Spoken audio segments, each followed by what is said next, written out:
Hey everyone, Cable's Antique Book Collective, and today we're getting to you guys with the live. As promised, I'm here. I know I'm a day late, not a dollar short, luckily, but as I explained in my previous thing, I had some tech difficulties. As it turns out, YouTube doesn't love me all the time. So with that said and done, though, guys, this is the Q&A video. You guys can ask whatever questions you like. I understand that not everyone's going to be able to show up because, again, I am a day late, but I'm hoping that you guys will be able to show up, as many of you as you can, and ask all the questions that you would like. So with that said and done, I'm going to try to be here as long as I can. I got myself a drink. I got myself a couple other things so I can stay hopefully a little bit longer. I'm hoping to stay here until either my voice gives out, my internet gives out, or something else. So with that said and done, though, guys, I'm going to just wait for you guys to say your stuff in the Q&A section, and I'll answer as many of those questions as I possibly can. Let me adjust my camera really quickly.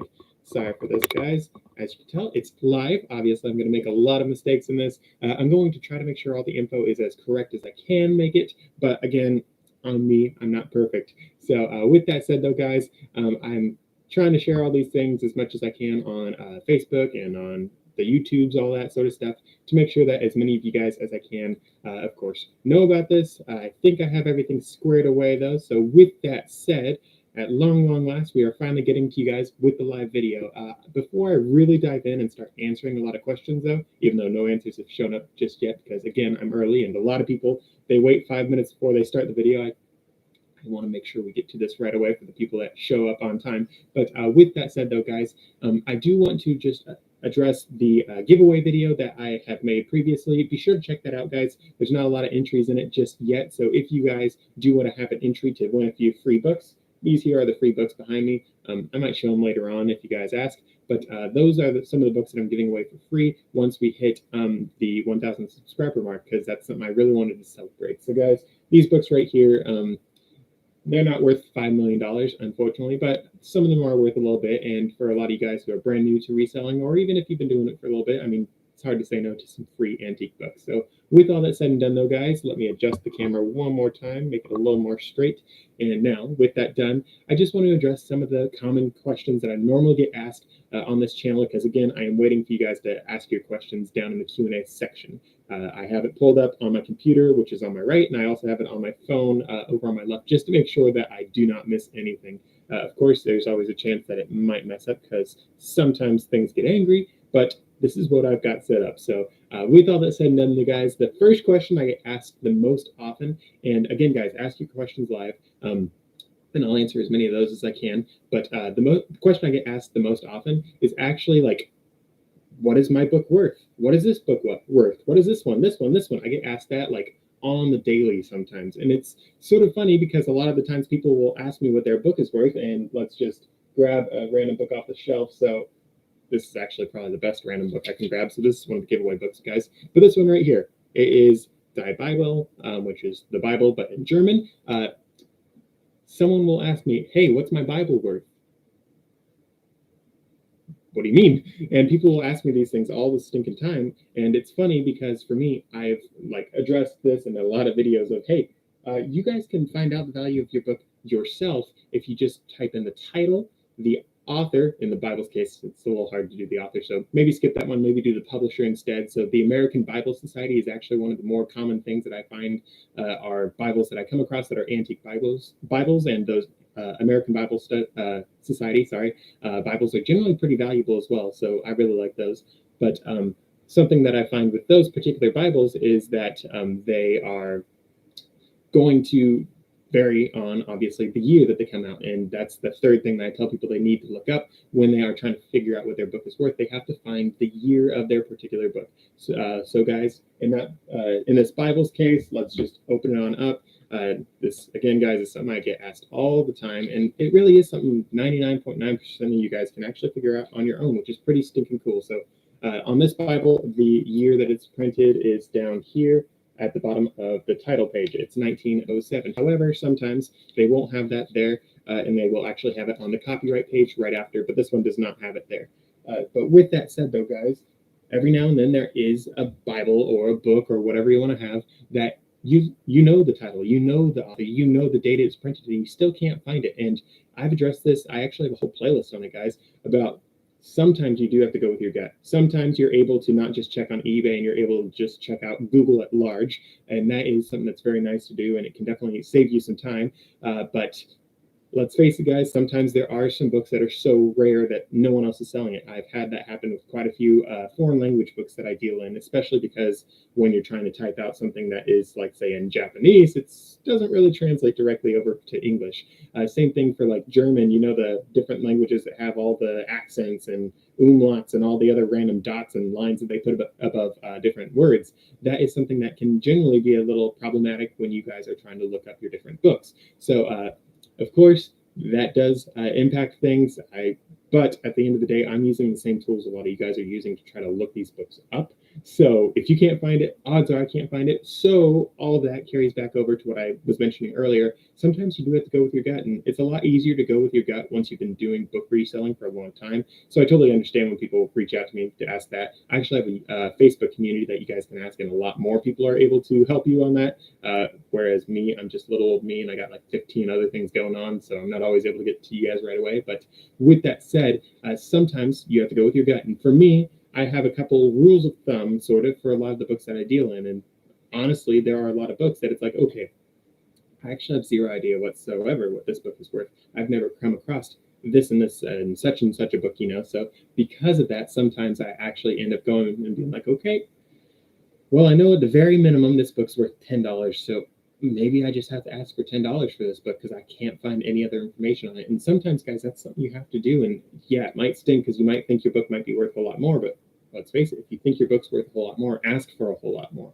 Sometimes you just have to throw something at the wall and see what sticks, if you will. Take the shotgun approach, you know, whatever you want to call it. You can just take as many shots as you want, take as many shots as you can, and just see what eventually has your thing sell.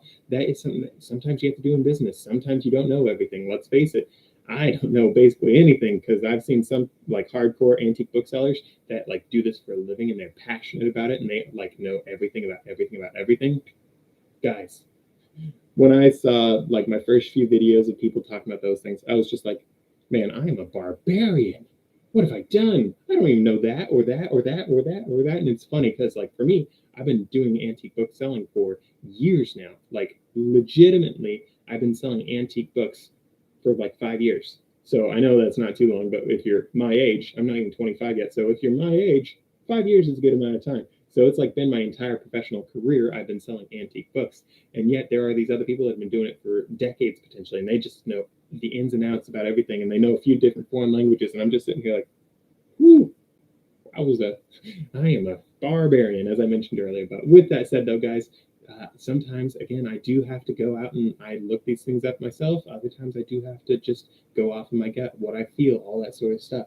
So I hope that answer sort of is helpful for those of you that have that question. The reason why I wanted to get that one right out the gate is, again, because I get asked that one so stinging often, and I really just wanted to fully chase that rabbit, kick that dog, if you will, and address all that. And now that I've addressed that, I also want to say that I need to do sound check really quick. So excuse me as I do that really quick. So, all right, yeah, it looks like we have good audio. Yep. All right. So with that said, sorry for that little lapse right there. Just had to make sure everything was kosher because I don't want to be talking to nobody and not making any sound.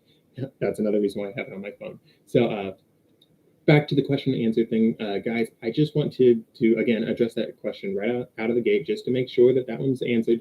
And with that said, I do want to say that I don't want to address any more of those questions in this live stream. I don't want to tell you guys exactly what I think your book might be worth. I might do that a couple of times through this live stream. If enough of you guys start asking, please don't ask though. But yeah, I understand that some people will have that question. As such, I might address it, but it's really hard to address these things when I cannot see the book, when I can't feel the book. Guys, it's really hard to be like, okay, your book is worth X much if I've never been within 1,000 miles of it, honestly. So with all that said, though, please be sure to ask other reselling related questions. If you guys want to learn about basically anything eBay reselling, I can at least give it a shot of answering. I can try to give you guys the best answer that I can. Of course, I don't resell like dolls. I don't resell bowls, all that sort of stuff. So I might not be able to tell you guys exactly what those sort of things are like, what it's like selling those things on eBay. But I have sold other things on eBay other than just books. I've sold things other than just antique books. So I am able to address a lot of the different questions that I'm sure a lot of you guys have. So be sure to ask those questions in the live stream, live chat sort of thing. If you guys are on the computer, the live stream thing should be right there, and if you're on mobile, it's down below. So with that said, though, guys, again, just feel free to ask those questions. Drop a like, also make sure that more people can see this, because I, of course, am not doing this on my normal video release day. Obviously, I'm not expecting everyone to show up, but this is my first foray, if you will, into live streaming, and we'll see how everyone likes it, all that sort of stuff. So with that said, as I wait for another question to come in, guys, I just want to address a couple other random eBay questions that I get. So first things first, how do I ship out the books that I ship out? I've had a few people ask that sort of thing. And I actually ship my books out in a way that a lot of my buyers really, really enjoy. So guys, how I ship my books out is I'm going to just keep grabbing this Bible all day, I guess. I'll just set it right here for later. The way that I ship out my books, guys, is I actually get butcher paper, and I wrap my books individually as often as I can. When I am shipping out large sets of books and the books are not valuable whatsoever, generally I don't wrap them individually. But if I'm doing just one book in a shipment, I will wrap these books individually, believe it or not, and I'll wrap them, and then I'll tape them up. I don't put the tape on the book itself. I put the tape on the butcher paper. Make sure you don't put tape on the book, or else it'll rip up the leather, the paper, whatever it is.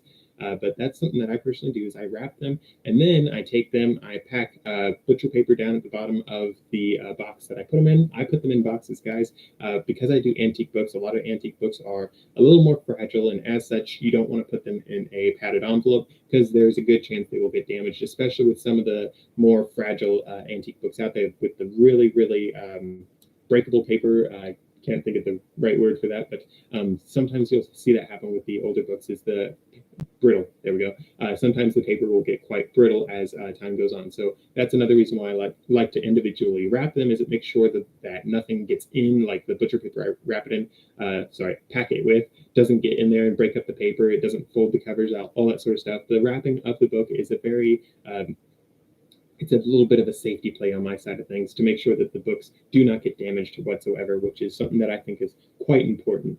So besides that, I pack the things into a box with butcher paper all around, and then I actually give a lot of the books, the boxes, actually, I give them a good jiggle beforehand, just to make sure that there's no play going on in there, or if there is any play of the book moving around, it doesn't move around so much that the book should get damaged. Because again, guys, that is something that can happen, especially with antique books that are more fragile. So that is how I personally like to pack my books up. I do use boxes. I do not recommend using padded envelopes. Of course, I'm sure you guys can use padded envelopes if you want to do it. There are plenty of people that do it, especially with newer media items, such as a video game or a newer paperback book. I got some paperback books over yonder.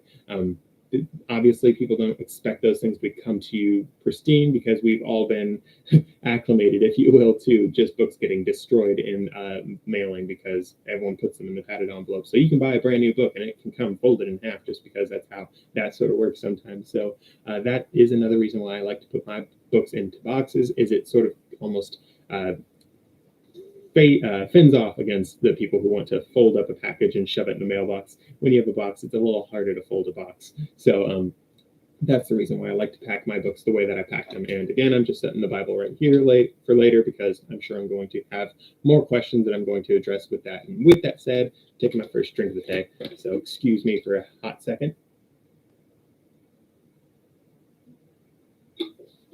Ooh, thank you. So as I was saying, guys, I just have a lot of different questions that I already have sort of picked out that I will be addressing until people start asking the questions in the live stream. Again, I understand that not everyone is going to be able to catch this live, so I'm sorry for that. I tried to do this video yesterday. I did all the announcements, all that sort of stuff, and it ended up not working out whatsoever for me, which is an absolute bummer, but hey, that's sort of what you get sometimes. So with that said, checking the live stream sort of thing right now, making sure sound is still good, because end of the day, I don't want to be talking to nobody, as I said. Yep, there we go, still got sound, and back onto the main event. So guys, oh, sorry, need another drink. Got a frog in my throat, or an old book, I don't know.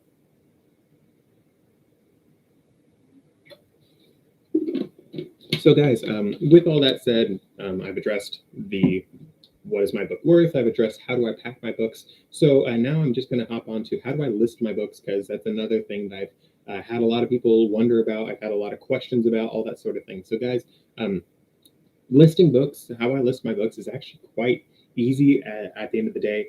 When I take photos of my books, I try to get as many photos as I can, because there's a lot of other booksellers, especially antique books. Sorry, especially newer booksellers. Antique booksellers, I think, get it a little bit more, because we're all like, okay, antique books are very likely to look very different by the time that I finally get my hands on it. So guys, when I'm taking photos of my books, I like to get a picture of the front cover. Sometimes I even have my first cover photo look like this, so you can see a little bit of the spine and the front cover. It looks a little bit more artsy, I think, but I try to get a photo of the front, the spine. Guys, make sure you get a photo of the spine, because the spine on a lot of antique books, guys, if you are doing newer books, it's not necessarily required. If you're doing like mass market paperbacks where the spines normally get like really creased, you might want to do it. But for me, I like to get a photo of my spine, because spines on antique books can get quite sun bleached. And then I also get a photo of the back cover. The covers, guys, I like to get photos of just because people want to know what their book will look like if they are handling it. In addition to that, I try to get a shot of the text block. So this Bible's probably not the best example, but as you can see, here's the text block.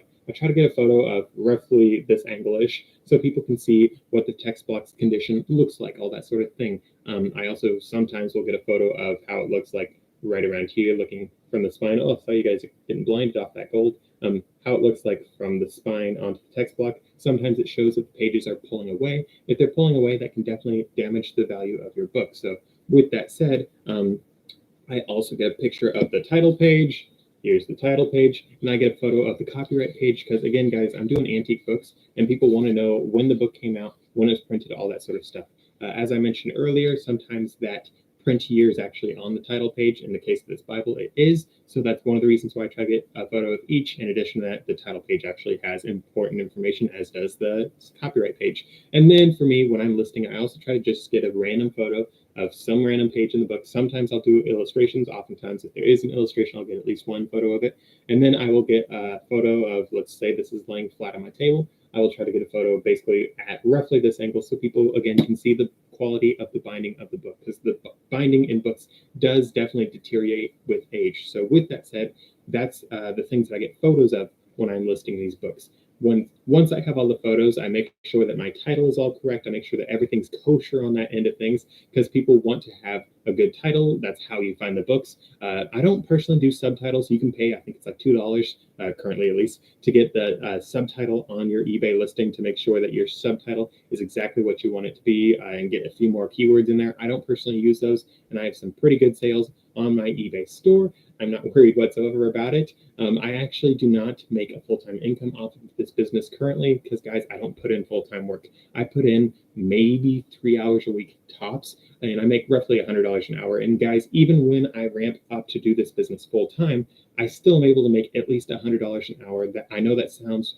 grandiose, I know that sounds extreme, but guys, I am able to make that kind of money because antique books sell very well. Guys, my average sale price when I'm doing this business, as I recommend in this channel, is about $70 per book. That's my average sales price, which means obviously that I sell books that are higher than that, and I sell books that are lower than that. Guys, it's not that actually insane to think that you can actually get sort of revenue like that off of this business, because guys, at the end of the day, I have antique books that an individual book is worth a few $100s. Of course, there are other antique books that are worth $1, and I don't normally sell those. Sometimes if I have them in my store, I might be like, fine, I got nothing to list today, so I might list this one. But by and large, I actually focus on the more expensive books. That is the bread and butter of my business. And I see that I have a few more viewers right now. Guys, feel free to ask in the live chat below. If you're on mobile, it's over there. If you're on your computer, it should be over there. Might be over there if we're crazy, but we'll see. But guys, feel free to ask your questions. But back to what I was saying about listing. So guys, when you guys are listing your books, if you want to do it like me, I try to get the title, try to get the keywords that are important into the title. So what things are important for the title for your listing. So obviously the title of your book is important. I find that the year your book was printed is also quite important to put in as well, because end of the day, especially with Bibles, guys, you can't just type in Bible and expect to get the exact Bible that you want. You have to type in the year. So people, if you're buying a brand new Bible, yeah, you can just type in Bible. But if you want to buy a Bible from the 1800s, you have to type in 1800s. And as such, if you're listing it, you want to make sure that the 1800s is mentioned in the title. Now, if your book is from 1894, don't write 1894 1800s. That's a little excessive. Yeah, you might get a sale off of that, but it is a little bit excessive. I think eBay's user interface sort of understands the difference or similarities between those two right now. But besides that, I try to get the title, the year. I also get the author. Sometimes if I have room left over, I will put in the publisher. I'll put in how the book is bound. Is it hardcover, leather cover, all that sort of thing. Basically, you try to fill up that space as much as you can. Don't put in stupid stuff because, let's face it, stupid stuff won't help you sell. But try to put in all the important stuff that you can. For me, if I have a title that is incredibly long, I've had some books, guys, that the title is like 6 lines or something like that. Obviously, you can't fit all those words in on your title. So I'll put in like the first little bit of the thing, and then I'll do like a ... to show that the title continues on, but I don't have room to put it in. So that is something that I personally do on my listings. Once we have that down, I go to the condition sort of thing. You have to type in the condition of your book. Well, actually, if we're being completely honest, you do have to fill out a whole bunch of like item details, but I'm going to skip over all that because I think you guys can understand the item details. You can just pull all that information from the book itself. So all the way down to the condition thing, I try to do just a nice little overview of the condition of the book. So I say, book is in great condition overall for its age or something like that, or book is in rough condition, or book is ex-library, book is good condition, depending on that sort of thing. When you're dealing with the antique books, guys, you don't normally see well, actually, you don't have the ability to click, is my book good, very good, like new, all that sort of stuff. You actually just have to type in whatever you want to type in. So that's why I type in the things the way I do. I try to stick to the rules for good, very good, that sort of thing when I'm doing this, but sometimes I do keep it a little more vague and I say it looks great, because sometimes your book does look great for its age, and it's sort of hard to say, well, if we're going off this rule, this book is only acceptable condition because right here on the butt of my Bible, it's inbound ribbon, its inbound bookmark is in tatters. So, I mean, technically it's only acceptable. It's got a chunk out here. I mean, it's either good or it's acceptable. It's not good, but I mean, for a book that's over 100 years old, that is a lot more impressive. And as such, I'll be more inclined to say the book looks great, that sort of thing. And I will actually steer away from saying good, very good, that sort of thing. And that I've seen a few other people doing it that way. However, I've seen a lot of antique booksellers that don't even fill in that condition detail sort of thing. And then after I say what I say in that little bit, I say, see the description and photos for details. I always want to make sure that I mention that because a lot of people, as I mentioned earlier, they will not like take photos of the book. So I want to steer more attention towards the photos that I take of these books because, guys, photos take time to take. So I want people to know what the thing looks like. I want them to know that I took the time to list these books properly. And once I have that condition thing, I do the description. Guys, when I'm doing my description, sometimes I do like a little disclaimer thing at the very top. I don't write disclaimer, but like for this book, I would write, book is a German Bible. And because there are going to be people that are going to buy this at some point, not this one, obviously, because this is part of the giveaway, but there are going to be books at some point, guys, that someone buys it and they didn't read that disclaimer thing and they'll be like, and they'll get angry. There are a lot of people that don't read things before they buy them. So I like to have a little disclaimer, if you will, at the top of things. The other books that I do are ex-library books. So I'll say in the first line, guys, this book is an ex-library book. It has all the usual stamps, markings, all that sort of stuff. I'll do things like that sometimes if the book like really warrants that. Besides that, I like to have a little paragraph where I describe the cover. So in the case of this book, guys, I would be like, okay, cover's in great shape for its age. There's a chunk missing out of the spine. And there is some shelf wear, as you guys can see. Along the hinge, there is, the hinge is actually in pretty good shape, so I might not even mention the hinge, but if there are issues with the thing, I will be sure to mention those issues so the buyer knows what they're getting into, what they're dealing with, all that sort of stuff. So guys, that is something that I personally like to do, like to address all that sort of stuff. And then once I address the cover, what condition the cover's in, all that sort of jazz, I like to address the text block itself. So the text block is obviously the pages. I like to say how the binding is. I like to say the very first line I do actually is all pages are present, none are loose, or all pages are present, signature is loose, or 5 pages are loose, or something like that. I'll be sure to mention that just so people, again, know what they're getting into. Besides that, I address if there is any writing or underlining or anything like that in this book, because again, guys, that is something that does happen. That is a potential issue that you have. So with that said, I then hop on down to the down to the shipping side of things. I actually have my scale set up over there, and I have my scale, I weigh my thing out, and then I figure out how much it'll weigh inside of the box that I'll ship it out in. And then I type that in. I do buyer pays shipping actually for my business. If you guys are doing antique books, a lot of the times, like I would say 90% of the time, buyer paid shipping is actually totally normal for all these sorts of things. So don't feel bad about charging your buyer shipping for that sort of stuff. Again, guys, feel free to ask questions in the live chat. I am monitoring that, so I'll be able to address your questions. But back to what I was saying earlier, I have buyer paid shipping. And then once I do that, I fill all that stuff out. I make sure that international shipping is actually available nowadays. I don't even know if you have to do that anymore on eBay to accept it or not. But guys, I make sure that all the international shipping stuff is all set up, all squared away, because international shipping, guys, I have so many sales that go through international shipping nowadays. I've had books before international shipping really became a big thing on eBay, guys. I actually had some books. I had a set of encyclopedias, the Encyclopedia Britannica. I believe it was their padded leather set. Guys, if you haven't seen the padded leather set, it's beautiful. It's all black and they're all padded leather. Beautiful set. But guys, I actually had someone in Greece who was like, so what would shipping be for these books to Greece? And I'm like, respond, yeah, it's going to be a whole lot. Let me check right now. And he's like, yeah, I would love to find out. And guys, when I figured it out, it was like $1,600 or something like that. In the set, I want to say I was selling the set for like $400. So it was actually multiples of what the book set was actually worth. And the guy was obviously like, whoa, I can't afford that one. And it was funny. I think I even mentioned in the message I sent the guy, I was like, listen, it's actually cheaper for me to buy a plane ticket and fly over there with the books than it is for me to ship the books into you. Like, that's how crazy expensive it was for shipping. But now that eBay's international program thing is really popping and it's really doing well, there's a lot more international sales that aren't getting charged like exorbitant, insane numbers. And I am having a lot more international sales coming in, which is very stinking nice. But as I was saying, that's something else I make sure I have all checked out when I am listing my books, is the international shipping side of things. Because again, I have a lot of buyers, guys, that come in on those international shipping things. So it's a great way to get some extra revenue. Highly recommend that you guys do international shipping if you can. It's really nice because back in the day, you actually had to fill out all the customs paperwork yourself. Now eBay deals with that. I think they have you send, for me at least, it all goes to Glendale Heights, Illinois, I believe.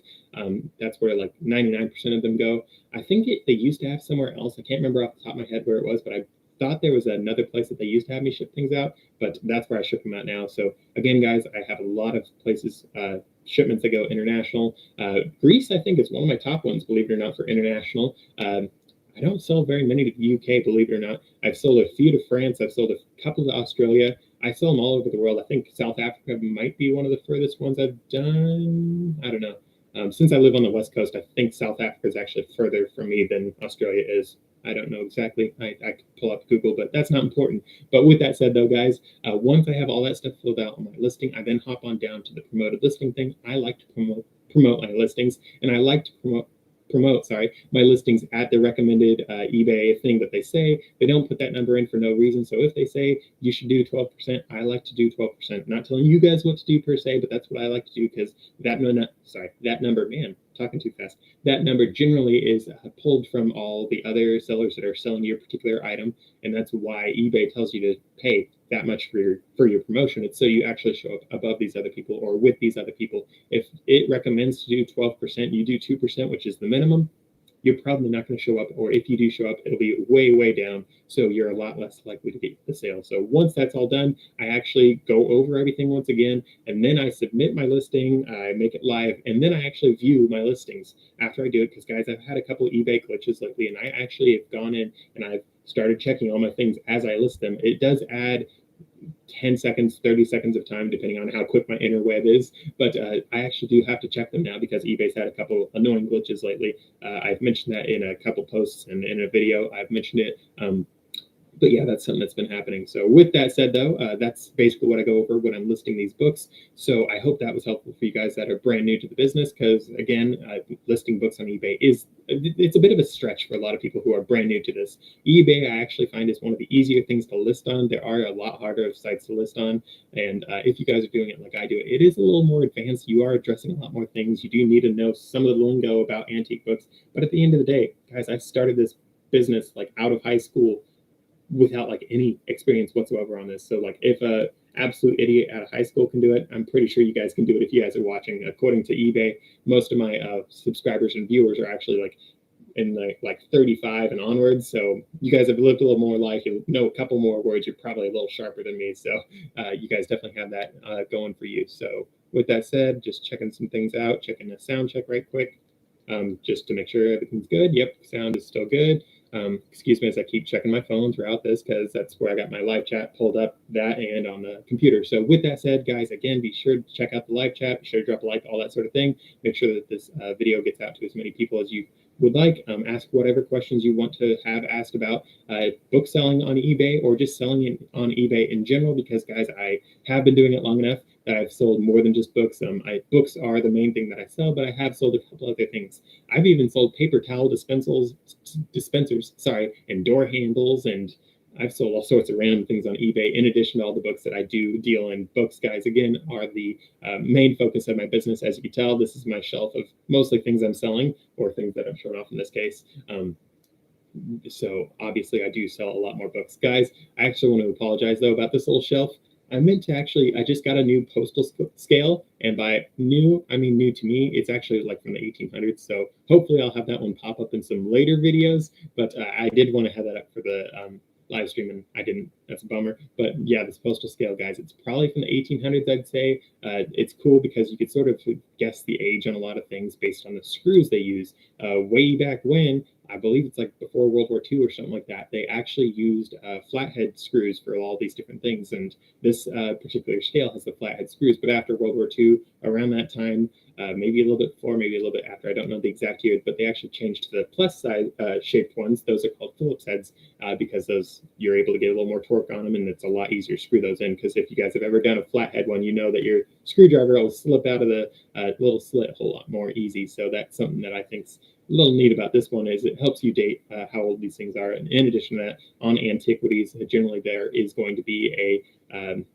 let's see, a patent number or something like that, a part number that you can actually Google yourself and figure out roughly what things, how old it is as well. If you guys are selling antique books or just vintage things or antiques in general, those sort of things can be very helpful to help you gauge how old your thing is. And based on how old it is, sometimes you can gauge what your thing is worth or is not worth. So this particular scale, guys, it's funny because I can't find any exact scales like it, but there are similar ones that are selling for between like $100 on the low end and like $600 on the higher end. So it's neat to think that I got my hands on one. And since I do antique books, since I ship via the U.S. Postal Service, and this is an old U.S. Postal Service scale, I think it'll be fun to definitely have that set up. I'll probably have it down here down the road, just because, again, guys, I think it's a pretty cool thing. And honestly, if you guys really want to see it, I might go grab it just for the sake of grabbing it and showing it off. But again, guys, feel free to ask whatever questions you have in the live chat, because that's what I'm here for. It's a live Q&A, so ask whatever questions you have. So with that said, on to the next question that I hear quite often for books. Actually, I hear quite a few random questions all the time for books, but let's just address actually a random one instead of a more common one. So guys, a more random one that I've gotten about books is like, can you gauge how old a book is based on the handwriting in it? Because there are plenty of books, especially from the turn of the century, guys. Just a pro tip, if you have a book that looks old, but not like insanely old, it looks like it's maybe 100 years old, it's a lot easier to gauge how old a book is roughly based on how it looks once you've been doing it for a few years. But let's say you have a book that looks really old, you open it up and it doesn't have a print date.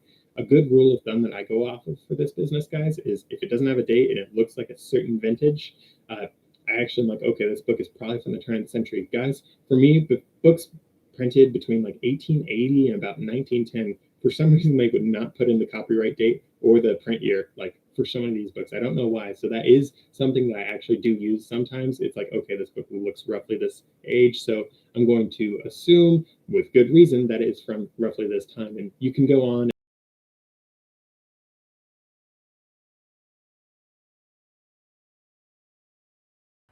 Hey everyone, it's me again. So sorry for the disconnect there.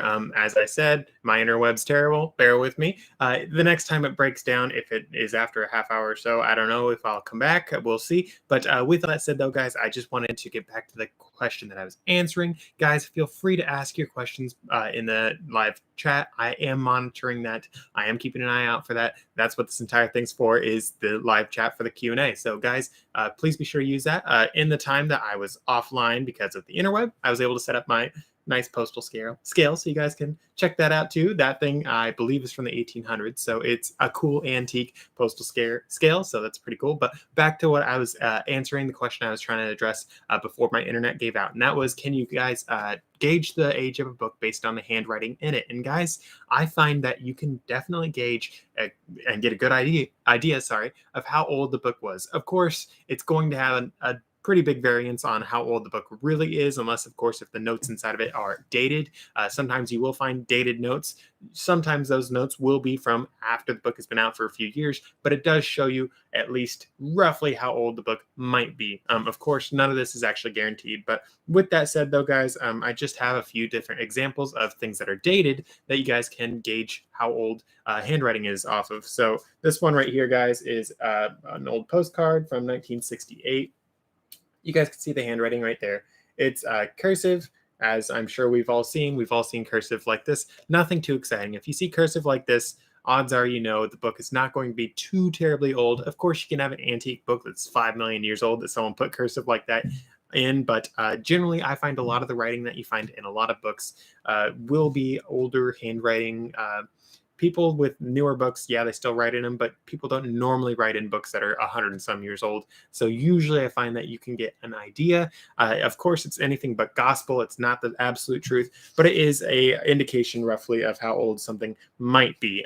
With that said, here is one from the 1940s. Again, cursive. This cursive has a little bit of differences, I'd say, from this one, but not a whole lot. It definitely, honestly, might even be from the same person if we look close. Let's see. It's not the same person. All right, I was wrong. But of course, there are different kinds of handwriting. Those are some of the more modern ones that you get, but you get some like trashier handwriting from really old books. So of course, there is, again, a lot of variance.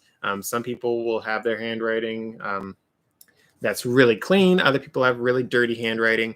Here's some really clean cursive, for example, for you guys. Really beautiful. Is this one dated? I do not remember. It's from Independence, Oregon. That's neat. Don't see any dating on that one. But guys, you can get an idea. But again, it's anything but gospel. But it is sometimes neat to look at the different handwriting on these things. And again, you can get an idea, but it definitely is not the best thing that you guys can do. I find that the more accurate dating that I can get on a lot of the items that I list and try to sell, a lot of the more accurate dating will be based on the publisher, based on the condition of the paper, all that sort of stuff. I don't normally go off of the handwriting in a book for it. Here's some cleaner, but dirty paper, but cleaner handwriting. I think this one's pretty neat. Let me just do a sound check really quick, though, just to make sure everything's proper. Yep, there we go. Apologies for the bad audio in the first section. It wasn't great. I hope that this one's better. Finally, we have this last letter. Here's the envelope, so we know when it's from. It's from 1920. Obviously, I don't have any letters and whatnot from like 1702 because I don't have any books from that old. But here's the handwriting from the 1920s.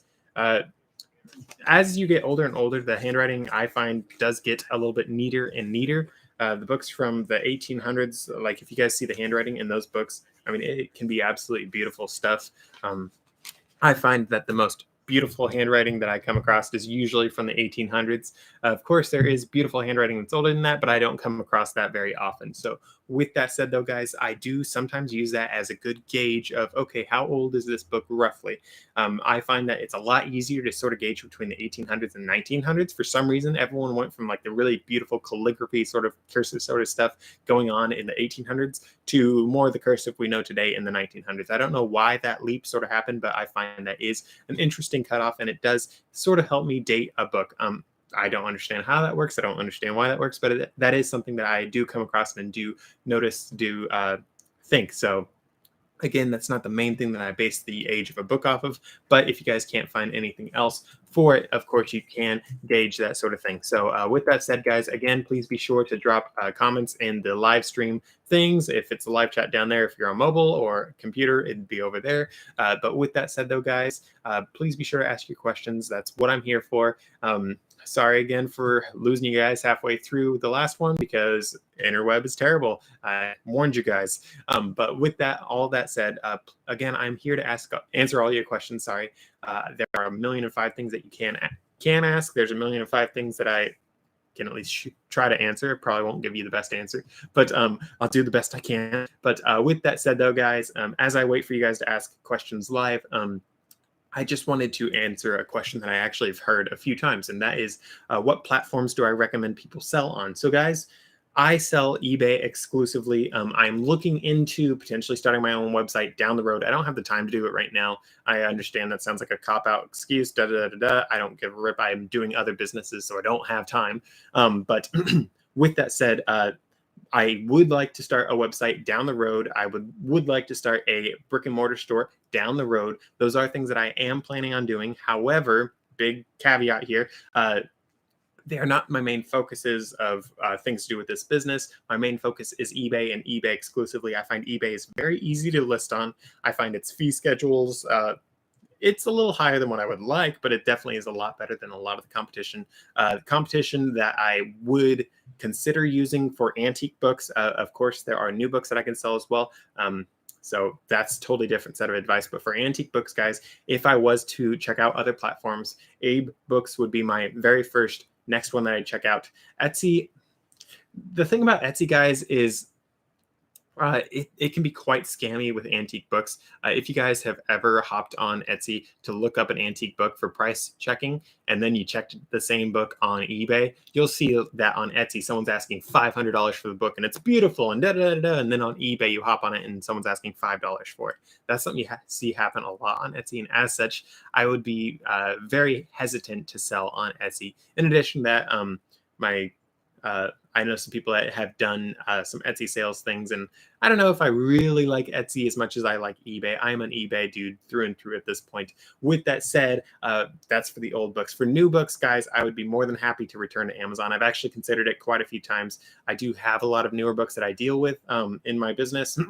Of course, there are a lot of books that I snub, honestly, and I don't sell because I focus so much on the antique books, and because newer books, people go on Amazon to get newer books. They don't go on eBay as often. Of course, people do go on eBay to get newer books as well, but I find Amazon drives a lot more traffic for that. And yeah, I should honestly get a lot of these newer books and sell them on eBay as well. There is a lot of money that I am, as I said, snubbing, but end of the day, this is just sort of how I'm currently doing things. If I was going full-time hardcore on this, yeah, I totally would start doing Amazon again. I would totally sell my newer books on eBay as well, but as it stands, I'm just doing this as a more of a passion thing. It's a fun thing for me. I enjoy making the money that I make off of it. It does help me pay a lot of bills, but end of the day, I'm not putting in the time necessary to run multiple platforms. I'm not making the money necessarily that would drive me to want to put in that much extra time because, again, guys, I have other businesses that I'm attending to. Of course, I have made full-time income on this, made very, very good money, tens of thousands of dollars in just a couple of months. I believe my first 4 months of being in business, I made like 50K of sales. So good idea of what I did. Excuse me, sorry. So yeah, there's a lot of money in this business to be had. I do recommend it for a lot of people, especially if you're just trying to find a business you can get in that can give you really good money.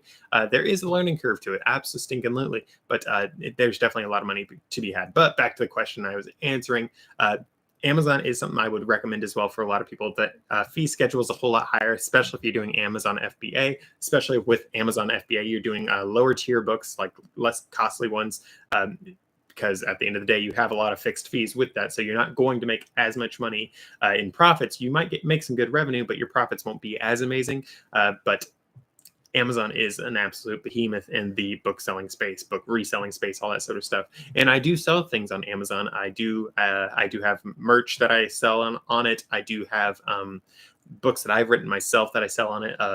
all those books are under my actual name, not anything to do with antique books. So I don't mention those in this channel. But with all that said, though, guys, there are a lot of things that you can do. There's a lot of places that you can sell your books. However, with all that said, those are the more mainstream things.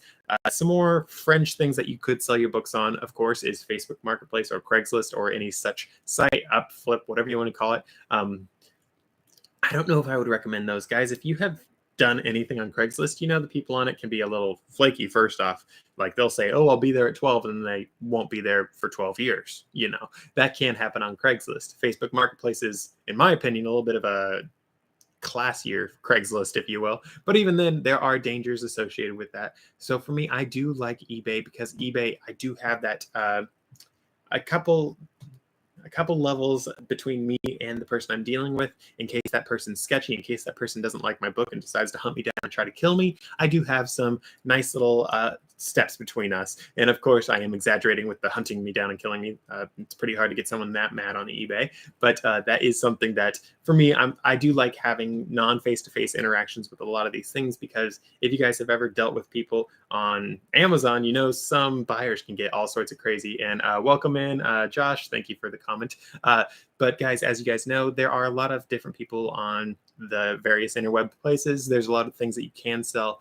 Personally, for me, though, I do not see Facebook Marketplace, Craigslist, all those such sites being good places to make really good money on your books. Because again, guys, I sell antique books. Antique books, first off, you don't have a huge amount of people really going after that. But in addition to all that, let's face it, guys, you're not going to make $1 million on a book on a Facebook Marketplace deal. Facebook Marketplace, people go there for deals, just like Craigslist, just like so many other places. Like, of course, there are people that sell things that are not for huge discounts, not amazing deals on those sites, but I find that by and large, you're not going to be able to run a whole business off that. Of course, I have not done this personally. This is just things that I have seen as I've browsed these different things, as I've seen these different things. I know of businesses that do all their advertising and whatnot on Craigslist, Facebook Marketplace, all those sort of things. But for me, with antique books, I do not see that being a thing that would mesh very well. I can't even find many antique things for sale on Facebook Marketplace that are books. I see other antique things and people are selling them for $3. So for me, that is also a good indication that you're not going to make a ton of money on that sort of thing. So that's my opinion there on other platforms to sell on. Back to a brief overview of what I just went over. For antique books, eBay is my absolute champion. But if I was going to test out any other place, Abe Books would be the second one. And I believe Amazon actually owns Abe Books, which is something that I think is sort of interesting and sort of neat. After that, for antique books, I might do Etsy, but Etsy is a far third place thing. Something I'd be more interested in is starting my own website, which again, guys, as I've mentioned in other videos, I do want to do down the road, but we'll see when I finally do that. And quick sound check right now, just make sure everything's good. All right, sound check is good. So apologies for that. But guys, on to that for the newer books. I would do Amazon if I was trying to sell newer books. Still, I did stop doing Amazon a few years ago just because I found the profit is a whole lot higher on eBay with antique books. I do find that focusing on just antique books has really helped me profit more and more because I found that really like narrow focus. It really does help my profit margins, which I absolutely adore. It really has helped me make a whole lot more money. And as I've mentioned 100 times before, I make about 100 an hour when I'm doing this business, which is fan-stinking-tastic. I'm very pleased with that. So with that said, though, newer books, Amazon's first choice. Second choice would be eBay. I don't really have a third choice if I was selling newer books. I know there are a lot of new platforms coming out for that, but that's sort of my thing. So with that said, I hope that is helpful for you guys. Just reading a quick comment. Bonanza. I've never heard of Bonanza, so potentially that could be worth checking out. Very interesting. True Gather. That's an interesting site too. Well, there are other sites, I guess. And as I mentioned, there are plenty of other sites that I don't know about because I don't do this full time and have it be my absolute life. I do have other businesses that I do focus on. I do have other aspirations, other dreams. Antique books, those are my passion, though. So as such, I do let a lot of new books go to the dump, which I know I sound like a bad book person, but there are books that I let go to the dump just because it's like, hey, I don't have storage space for 55 trillion books. I only have 55 1,000 book space. I wish I don't even have that much space, but I hope that is helpful for you guys. With that said, I actually do have a little bit of a news announcement, if you guys will. So as I mentioned, I do sell books on Amazon, new that I write myself, and Amazon prints them, fills that, all that sort of thing. And guys, I actually got a message from Amazon. I saw the announcement on Amazon a couple days ago. They are upping how much it costs to print their books, that they are charging authors and publishers and that sort of stuff. And as such, that means a lot of these people are going to have to raise their prices proportionally. I did not see exactly how much they're planning on raising these prices, but why am I mentioning that for us resellers? That's the best question. So guys, if it costs, say, $1 more to make a new book, that means potentially selling your book, you might be able to ask a certain amount more because it costs more to print the book. Ergo, the book is worth a little bit more. And if you see the gap between the new book and the used book grow by an additional $1, odds are you might see that used book price grow, maybe not proportionally, but I believe it will grow. That'll be something interesting to keep an eye out for. Guys, I believe it was June 20th or July 20th. I don't have it right here with me, but that is something to keep an eye out for, guys. If you guys are selling on Amazon, or I'm sure even other platforms might see an increase in prices just because so many books that have been made for so stinking dirt cheap are now going to be a little bit more expensive. Guys, for me as a Amazon author, I don't have any of my books in reach right now, do I? No, I do not.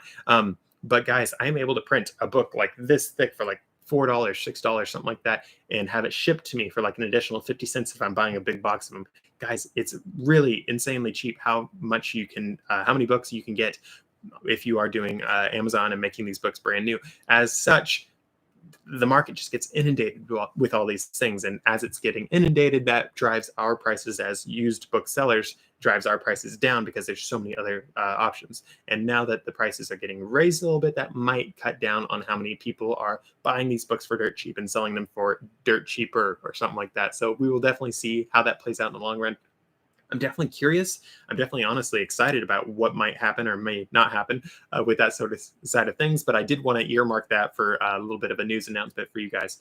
With that said, though, I don't see any new questions for the Q&A. I do plan on staying around here for a little bit longer. I mean, it's only been 15 minutes almost. So I do plan on sitting around here a little bit longer to address different questions. Before I do, though, let me just see something really quick. Sorry, I was checking to see if I had something in reach, but I do not. But guys, I actually do have some books. You know what? I'm going to grab them. I don't care if they're in reach. Bear with me.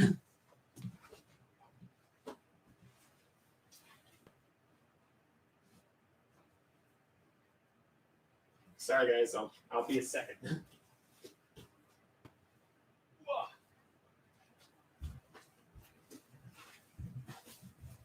And I'm back. Sorry. I didn't get abducted by aliens this time. So, yes, 100% Miss Blondie. Yeah, books without barcodes are the thing. I always think it's funny when I'm talking to other scanners, and I'm like, yeah, I'm looking for these books that don't have barcodes, and I spend the time looking these things up. These people are scanning through like 50 things, and I take the time doing just one, and they're like, why are you just wasting time on this? And I'm like, listen, you just made $5 on your 50 scans, and I just made $500 on my one book I looked up. Guys, the books that I look up myself, like, I can make some insane money. So yeah, thank you for mentioning that, Miss Blondie. So with that said, though, guys, this right here is just a book from a big set that I recently got. You can barely see the number right here, but this book, guys, is part of set that I have, goes up to 248, but that stopped at like 1961 or something like that, that particular number. This set, they've made multiple books for this set every single year, and it's for the Oregon Supreme Court. They made these books for each different thing. And guys, with that said, these books, they were stored in a box. Guys, please don't store your antique books in a box that you have to shove them in and try to make them fit, because they do not fit. A lot of these books were damaged because the people did that. But some fun fact about these books, man, I was taking them out of the boxes, and I'm not allergic to like dust and all that sort of stuff, but I was sneezing so hard because there was just so much dust in the air from these books. So guys, the reason why I mentioned that is actually because I do have air purifiers. I've mentioned them in other videos about how I use air purifiers. I got one right here next to me. I actually had to grab this one and bring it closer to me because all these books, again, it's a set of 200 and some books, and I have all those books from the 1800s till 1960s. I had to bring this air purifier right next to me because it got to the point that it's so insanely dusty that I was like, okay, I am sneezing every 2 seconds. I am blowing my nose every 3 seconds. This is nuts. So luckily that air purifier was able to help me out on that. So if you guys are doing this business in a big way with antique books, I do recommend that you guys get an air purifier. Use my affiliate links down below to find them. I don't know if I even listed them out. That just shows how much I'm not here to really sell them. But there is a website called airpurifieressentials.com that I would recommend. They have a list of the best ones that they recommend. I'm trying to get an article with them made just to have an article with them about doing this for antique books. But guys, air purifiers, you can get a decent one. I actually have one just over there that's like this big for like 25 bucks or something like that. Look up like Three Musketeers air purifier, I think, on Amazon.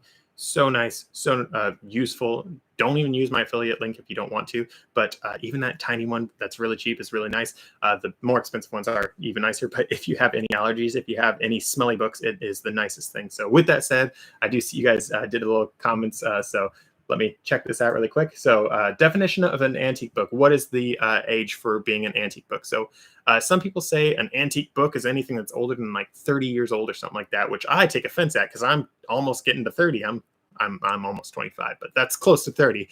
So guys, antique books, the actual official definition of being an antique is 100 years old. So for me, I like to say something's an antique if it's that 100-year-old mark. That is what people go off of. That's sort of the industry standard.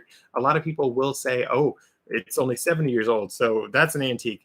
No, so I believe 40 years old is the cutoff to make something vintage. And again, guys, 100 years old is the cutoff for being antique. So anything 100 and older is an antique. Anything 40 up to 100 is vintage. And then I believe like 20 years old to 40 is retro or something like that. You can Google it really quick. I'm not going to Google it for you guys, but that is sort of the things. Personally, I do not like using the term retro. I think it works great if you're doing furniture and stuff like that, paint cans, I don't know, bottles. But for books, retro doesn't necessarily mesh very well. So you might want to say vintage if it's close to being about 40 years old, but personally, that's just what I find. 100 years old, again, that is the cutoff for being an antique book. So right now it's 2023. So if you have any books from 1923, that'll be an antique. And it's actually fun. So guys, I've mentioned in other videos, I've been doing this business basically since I got out of high school. And because I've been doing this for so many years, I actually have a few books that I bought early on that were vintage officially when I first started, but those are now officially antiques because I've been in the business for a little bit. So I'm like, hey, look at that. I got some antiques now. They were vintage, but now they're not. So I think that's sort of fun. Sort of like with cars though, guys, I guess a car after it turns 25 years old, it officially becomes a classic. So my pickup truck that I have is almost a classic. My pickup truck was made this year I was born. So 1998. So it's going to be a classic next year. And that makes me a classic. So hey, so with that said, though, back onto the comments, guys. Can I actually find buyers for those court books? Oh, I'm waiting actually to see. I haven't listed these books yet because I'm just so much like I don't know what to do with these things. The route that I think I might take for these court books. And as you said, even so many of them, the route I'm thinking I'm going to take is actually I'm probably going to parse them all out. I'm not going to sell a whole set of 200 and some books. I'm probably going to parse them out into into groups of maybe 5 to 10-ish, that sort of thing. Part of me wants to do 10s because I have 10s, but the reason why I want to parse them out is because I will probably end up selling them. I'll say Supreme Court things, and I know with it being Oregon too, it's like, it'd be one thing if it's California or New York. That's a lot of demand up there because there's a lot of people living there. Oregon, we're not the biggest state, and a lot of people are trying to leave Oregon altogether. If you guys have heard the Greater Idaho movement, it's because the Portland metro area and a couple of the other cities have become so psycho, the rest of the state wants to leave. So Oregon pride is rather low right now. So the demand for it probably is all sorts of low as well. But something neat is people do love to get their hands on antique books in general. They think they look beautiful on a shelf. I mean, that's one of the reasons why I have these antique books right here. And guys, this is not like some false background. These really, These really are here. I promise. I got them right here.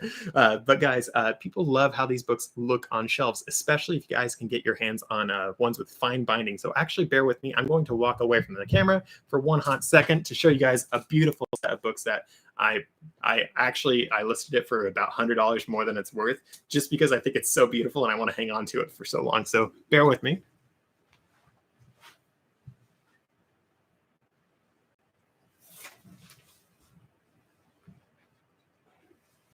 And I'm back. So I actually have two sets that I actually want to show you guys. So the first one here, I just like this set right here. If you guys can find an old set of books that are red and then have gold text, those generally people like to get their hands on those a little bit more. Of course, people do like other colors. They do like other sorts of text on these things, but those are my personal favorite ones. Red is one of my favorite colors. I got a lot of favorite colors. But guys, if you guys can get like ones that are like full leather and red and have like all this embossing that's all gold, and they have gilded pages. So I'm going to blind you guys with my gilding really quick. If you guys can get things like this, people love buying books like this because of just the appearance. People buy books for the sake of decor, not even to read. So for the law books, when I sell those, I actually do plan on selling them not as necessarily just those Oregon reports, but I do plan on selling them. I will put into the title actually that they are like shelf filler, beautiful books, something like that. That is the way that I'm planning on selling them. We'll see how it does. I'm planning on selling them for like $10 a piece. So not going to be worth a ton, but because I have so many, that ends up being over $2,400. So that's pretty cool. So with that said, the ozone machine. Yes. As you mentioned, ozone machines, guys, as you can see in the comment, they are absolutely amazing at just murdering odors. I recommended those in a couple other channels. Guys, I bought an ozone machine. I'm actually working on buying a couple more. I will in the near future. You can pick them up on Amazon for not a whole lot of money. I want to say like $40 or so. You can get a nice cheap one. I haven't bought those, so don't know if I'll recommend them or not. You're not supposed to be able to buy them in California because California, I call it Killjoy Cali. They don't let you get anything, but anything fun at least. But guys, ozone can really help to kill odors. I mentioned the air purifier, so that's probably where that comment came from. But guys, if you can get rid of odors in books, a lot of people like old books that don't absolutely reek, because some old books, they have a little bit of an old book smell is nice. I mean, this one has a nice sort of, now that it's aired out a little bit, it's a good old book smell. And there are other ones that the book smell is also not terrible, but there are some that the smell is just overpowering, and it's not just like an old book smell. You got some like dead cat pee smell going on, and you're just like, ozone can really help with that. Of course, if the book is absolutely doused in cat pee, you're probably not going to be able to save that, but it can definitely help. Like if the house it was in smelled bad, ozone can really help to kill that smell. In addition to that, because of the way that ozone works, ozone can big caveat there, potentially get rid of some allergens in the book as well, which is pretty stinking dandy. I think ozone's a really cool beast. So ozone generators, I'd also recommend those things. There are a lot of things that you guys can do to get rid of odors in books. Some people say that they sprinkle their books with baking soda. I tried that one, would not recommend that one. However, there are other people that have just like little bowls of baking soda scattered around where they keep their books. That works great. It's not going to keep up with things as well as an air purifier does, but it does do very well. Other people do vinegar, also works very well. There's this bit of a spill risk that goes on with that, though, so I don't know if I'd recommend that, especially if you think, for me, with the books that I deal with, my average sales price when I'm doing my business like I like to do my business, my average sales price, guys, is about $70 per sale. So if you think about it, if I spill vinegar and ruin one set of books, that's $70 down the drain. So that's the cost of an air purifier. So for me personally, I think an air purifier is a lot better of a move. Sorry to be selling an air purifier. I guess it's an air purifier sales video today. I don't know. I don't even make any. I would like to make air purifiers in the future because they're so cool, but you know. But with that said, there are a lot of things that you guys can do to get rid of smells. There's things you can do to get rid of mold. I do go over that in the rest of my channel, so you guys can check that out. I would recommend checking that out. But if nothing else, I think an air purifier is a good like magic bullet to take care of a lot of things. With that said, back onto the comments. The word antique uses up too many spaces in the eBay title. Yes, it totally uses a lot of spaces. That's something that I have found. For me, I just sort of worked my way around things that I either don't mention it at all, or if the title's really short, I'll mention it. So in the case of a Bible, title, the Bible, the publisher, it might be like this long, and then the year like this long. It's like you still have like 30 spaces left after that, so antique totally works for that. But yeah, I totally acknowledge that when you have antiques, antique does take up a lot of words. I see a lot of people use the word old. Old does have some bad connotations to it, but at the end of the day, it's an old book. People are looking up old books to do as like shelf stuffers to have pretty books. So that could potentially be a good route. But yeah, I personally avoid using the word antique most of the time. In addition to it taking up so many spaces, honestly, for me, I just find that it's not necessary all the time. I do make sure that I put in the year of the books that these things come from. And for people that are interested in a book, they don't normally look up antique version of this. They'll look up the year or roughly the year of your particular book. So I find antique isn't even a big sales driver for me. If someone's looking up antique books, they probably aren't going to buy a $300 antique book that you have. If they're only looking up antique books, odds are they might just want to have some shelf stuffers. Of course, there are some people that want to have the fancy book that they want that is X and X a thing, but again, they'll type in the title if they really want that. So with that said, on to the next comment. Rarely do I get a book that is so bad it's got to go. Oh yeah. Usually the smell, missing pages. Okay, you say missing pages and a bad spine, and I totally acknowledge that there are some books that are so terrible that I'm going to say it on video that you do need to throw them away. But believe it or not, I have sold a lot of books that don't have covers, don't have spines, are missing pages, missing a lot of pages sometimes, and they still can sell for me. Of course, those books are worth a fraction of what the other ones are worth, but because when I'm sourcing my books, I actually do buy a lot of these books, and I look them up before I do it, and I'm like, okay, this book is missing this many pages. I'm going to charge, say, 20% of what it's actually worth if it was all together, and I still can make some really good money on these books. Personally, for me, I don't get those books unless I know I can make like $30 or so, because sometimes you do sit on them for a little bit. But bad spine and missing pages is actually not like the worst thing that can happen for antique books, because a lot of people buying antique books, they're like, I want this book. I know it has issues. It's 300 years old. It's going to have issues. If I was 300, I'd have issues too, unless if I was a vampire. I don't know. Obviously, guys, I'm not a vampire. You can see the sunlight hitting me right now. I'm not melting or turning to dust, whatever. So not a vampire. But with that said, some books do end up in my collection, and I hate to throw them away. Yes, I'm 100% with you on that one too. God, I love antique books. That's one of the reasons why I started the business, guys. I love having them. I actually don't collect them myself. For me, I don't know. I guess I get enough of a dopamine hit just by having these antique books and moving them through my store. It's just so fun to have my hands on them and touch them and do all these things. And like some of these books, I actually restore myself, and it's just so fulfilling just having them. So I like don't feel the need to like collect them for some weird reason, because I do have other collections. I collect a lot of random things. Like right here, we have some neat odds and ends that I collect because I like collecting things. Of course, if someone was offering me $5 million to buy some of my collections, I totally would part with them because I could restart my collection for $1 each. But that's just sort of something for me that I think is sort of funny, especially when you have so many other people that are like, oh, I love antique books. How dare you sell them yourself? I'm like, trust me, I actually don't get why. And I do have collections of books. I like to keep all the books that I've read over my lifetime. It's fun to be like, okay, I read that book and that book and that book. If I read a book from a library, sometimes I will act like from when I was in school, I actually have gone and bought a few of them just to fill out my collection of these are the books I've read. I know I'm weird for that, but that is something that I've personally done. And Sandra says hi. So hi, Sandra. I think it's Sandra, sorry. But yeah, if you guys have any other questions, though, please feel free to ask them. I'm here.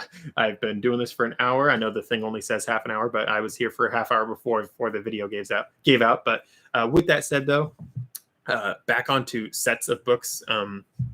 So I was showing off this set of books earlier. You know how I said there's 200 and some books. So guys, sometimes people do like buying huge sets of books. The biggest set of books that I've sold individually, I want to say, I think I might check it on the interweb really quick. So excuse me for a hot second. But the biggest set of books, not only the biggest like in volumes, but in weight. This set of books, guys, I want to say it was like 90 pounds all said. It was insane with shipping. I don't recall that for certain because that was a few years ago that I did that one. But yeah, so the biggest set I ever did was the Britannica Encyclopedia. And it was the padded black leather set from the early 80s, I believe. So black padded leather. Sorry, I'm a slow typer, guys. So yeah, looking at this really quick, there's someone selling that set. Someone selling that set right here on Amazon. Please come through. Well, I think you guys are gonna have to trust me.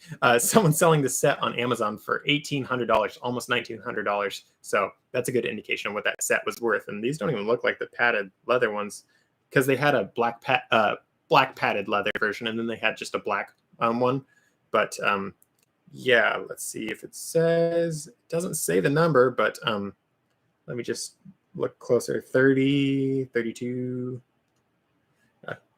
Yeah, so there's 32 books in this photo. I don't remember if that's how many I had, but it was around there. So encyclopedia sets, guys, normally you'll see them and they have about 30 some editions. I do have a, I'm actually going to grab that set for you guys. I've talked about it in other videos. I have a couple videos coming out that I talk about them. So excuse me for a hot second.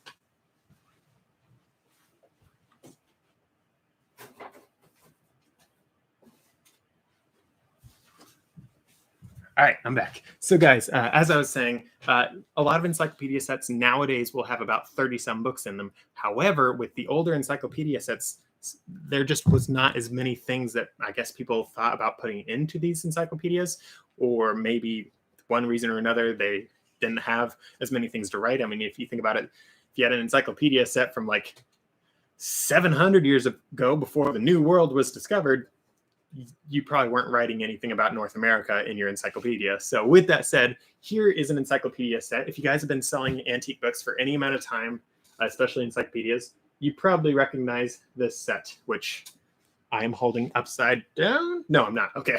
So I say I'm a nincompoop. But with that said, though, guys, this set here, this is the full set of this encyclopedia. 3 books. This one, I believe, is a reprint because, I mean, if you guys see it, it's in far too good condition to be the actual year that it says in the book. So excuse me. Oh, and I'm back. So I'm going to just show you guys real quick, like this particular book. The reason why I'm a little thrown off, though, on the book's age itself is the fact that it has this foxing on it, though. Because, I mean, based on the smell, this book smells like it's probably from the 80s. It's probably a reprint from around then. However, the smell and the foxing, sorry, not the smell, from the foxing, it's like, I've never seen a book like this that has foxing from then. But as you guys can see down here by my finger, that Roman numeral translates to 1771. This whole set, guys, if you had the original set, could be worth thousands of dollars. Obviously, I do not believe that's the official original set, hence why I do not handle it as carefully as I ought to if it was. But that set, guys, encyclopedia sets, when you get older and older, have less and less books. Honestly, I wouldn't be surprised if you had a book that was a set of encyclopedias 1,000 years older than that. It might just be one book. But guys, I find a lot of encyclopedia sets from, say, the I'm going to say the pre-1900s. You'll see those sets generally have like under 20 some books. Of course, I'm sure there are bigger ones. I'm sure someone's going to correct me at some point, but that's what I personally find. So sound check really quick. All right, so sound check's good.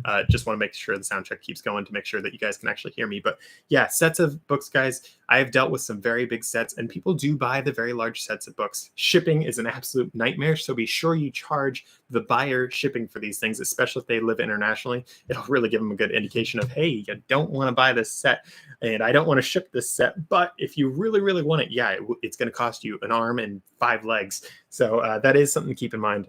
Excuse me as I move those books so I don't sit on them on accident. Sorry.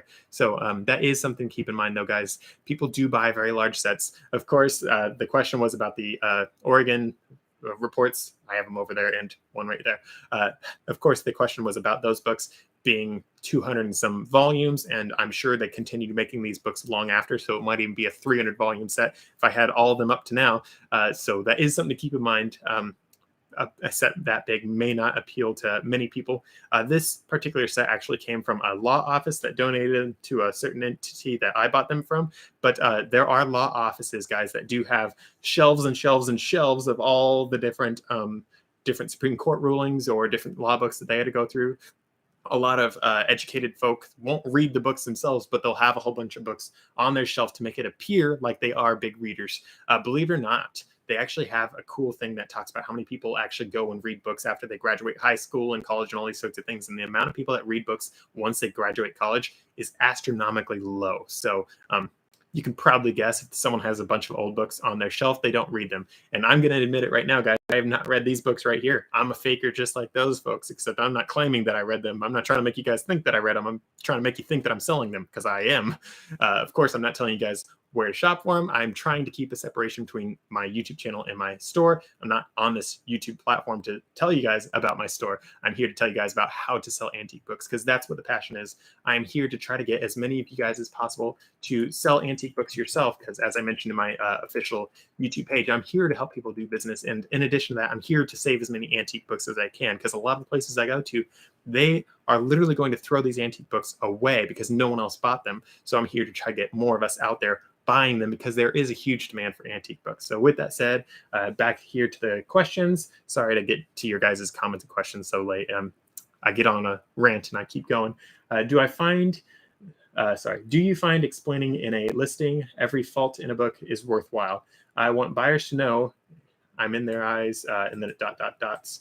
But so explaining every little fault about a book, I personally find is not necessarily required.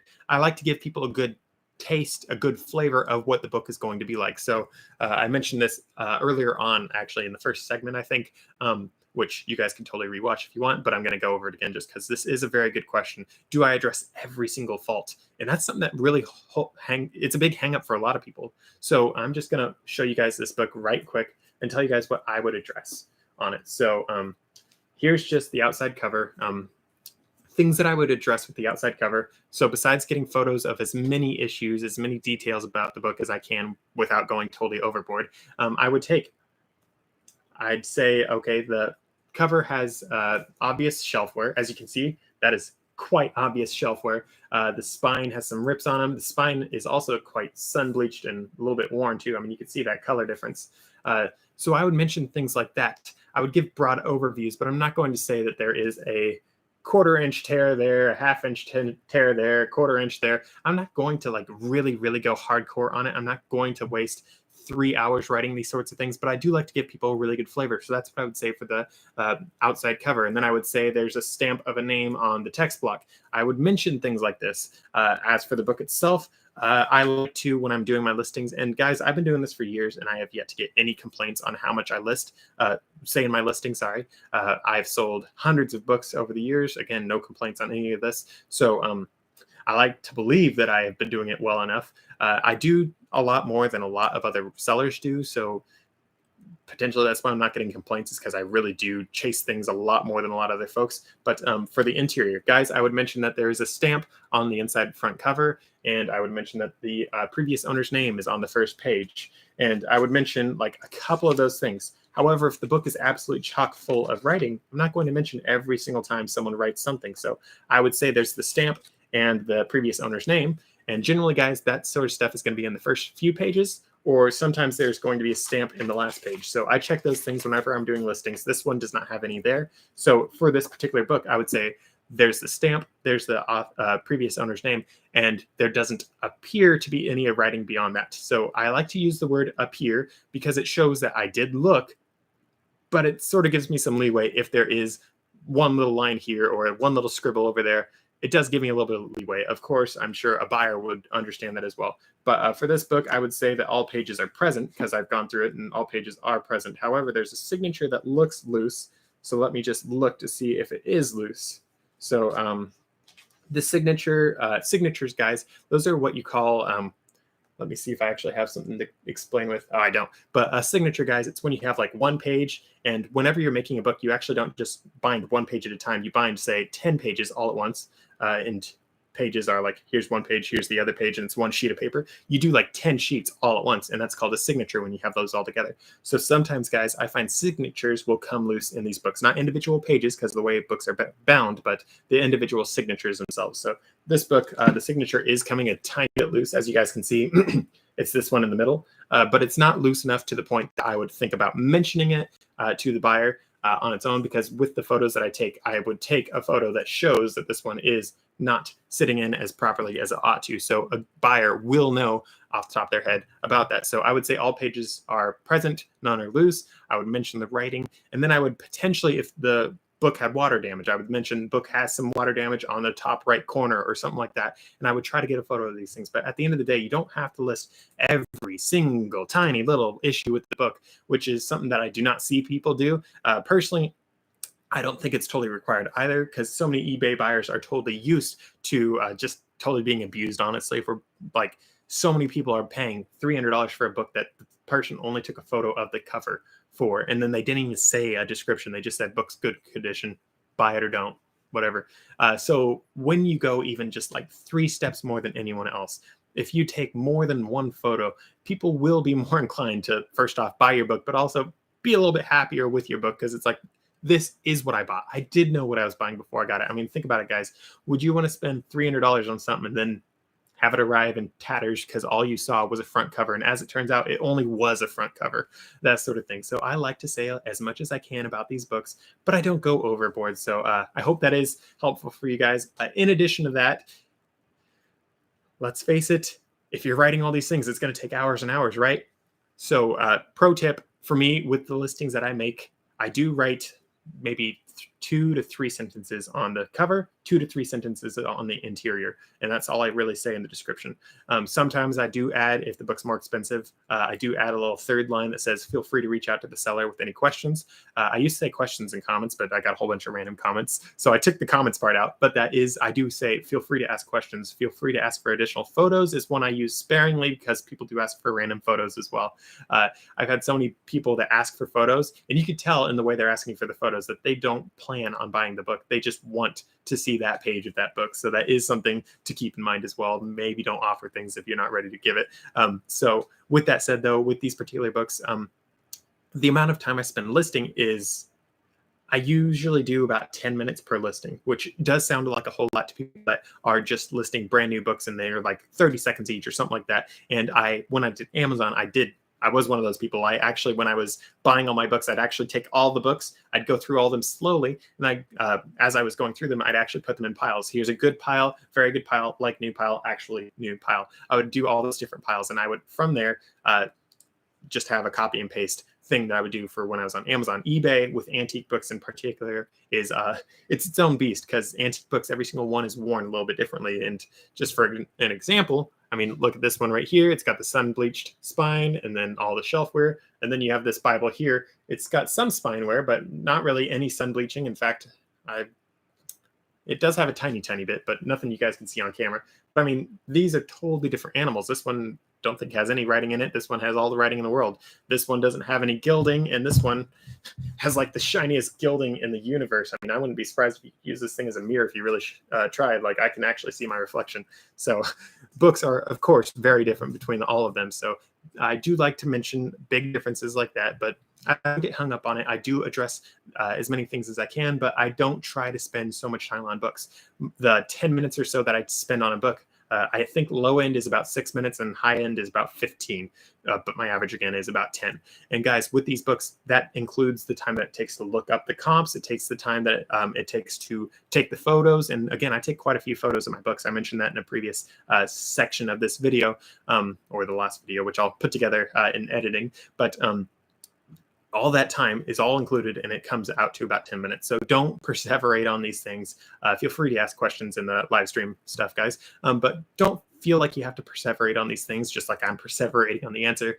You can definitely say it and then move on, because end of the day, we only have so many hours in the day. So wasting all of your time listing just one of these books here, one set of these books, you're not going to make nearly as much money as if you spent 10 minutes, 10 minutes, 10 minutes, 10 minutes, on each set or book. It's really nice when you're able to do that. On to the next comment. But these days I take a lot longer to list stuff since I produce catalogs. Oh, that's interesting about producing catalogs. I believe this commenter we spoke, commented together earlier, and they have a website. So I wonder if the catalog's for the website. But producing catalogs for your things is actually a quite interesting idea, especially if you have a lot of people that like buying from you, repeat buyers. For me personally, I don't actually have a lot of repeat buyers. I have great customer service, and my customers are quite happy with the stuff that I've sent them. But a lot of the times I don't have repeat buyers because so many of these people, I've mentioned this other story a lot of times. I have this one guy who bought this book. He lived up in Canada, and he bought this one book from this big set that I had of Charles Dickens books. That was about 30 books or so.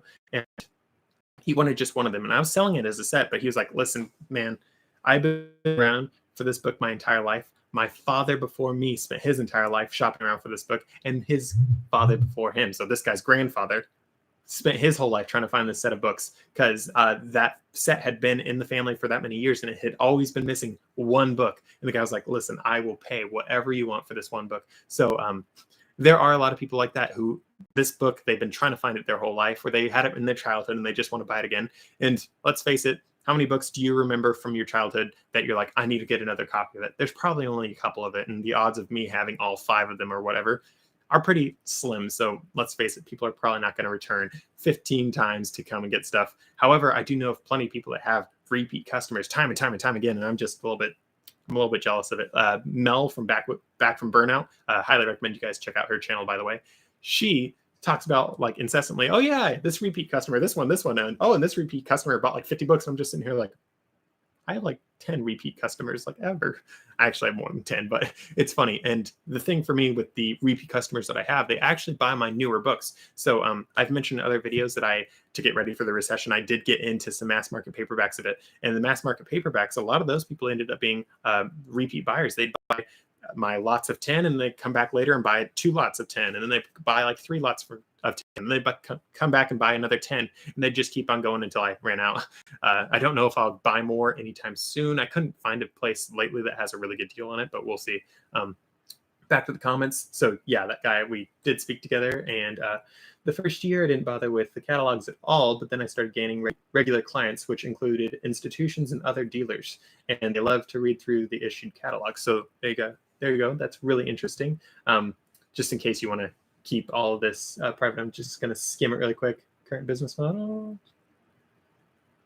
This is a really cool business model, though. I don't know if you want me to mention this to everyone, since this does sound like a little hack, but yeah, that's incredible. I'm a little bit jealous. Nice to do the catalog, though. That's nuts. But yeah, cataloging sure seems like a cool business model, especially for antiques and stuff like that, or even books in general, because let's face it, you're not going to spend 7 hours looking through someone's eBay store. If any of you guys have ever gone through someone's eBay store and the person had like 300 listings and they didn't spend a lot of time like organizing those listings into sections, you know you're not going to do it very long. You'll walk away. I went through a few different sellers that I did buy stuff from in the past, and man, when you have an unorganized shop, it is painful. For me, a couple months ago, I actually organized my entire shop. I've seen an increase in sales since I did that. So I will have a video coming out on that in the future. But once I organized my shop and I did the different categories, all that sort of stuff, I actually did have sales increase. So excuse me as I drink my green tea.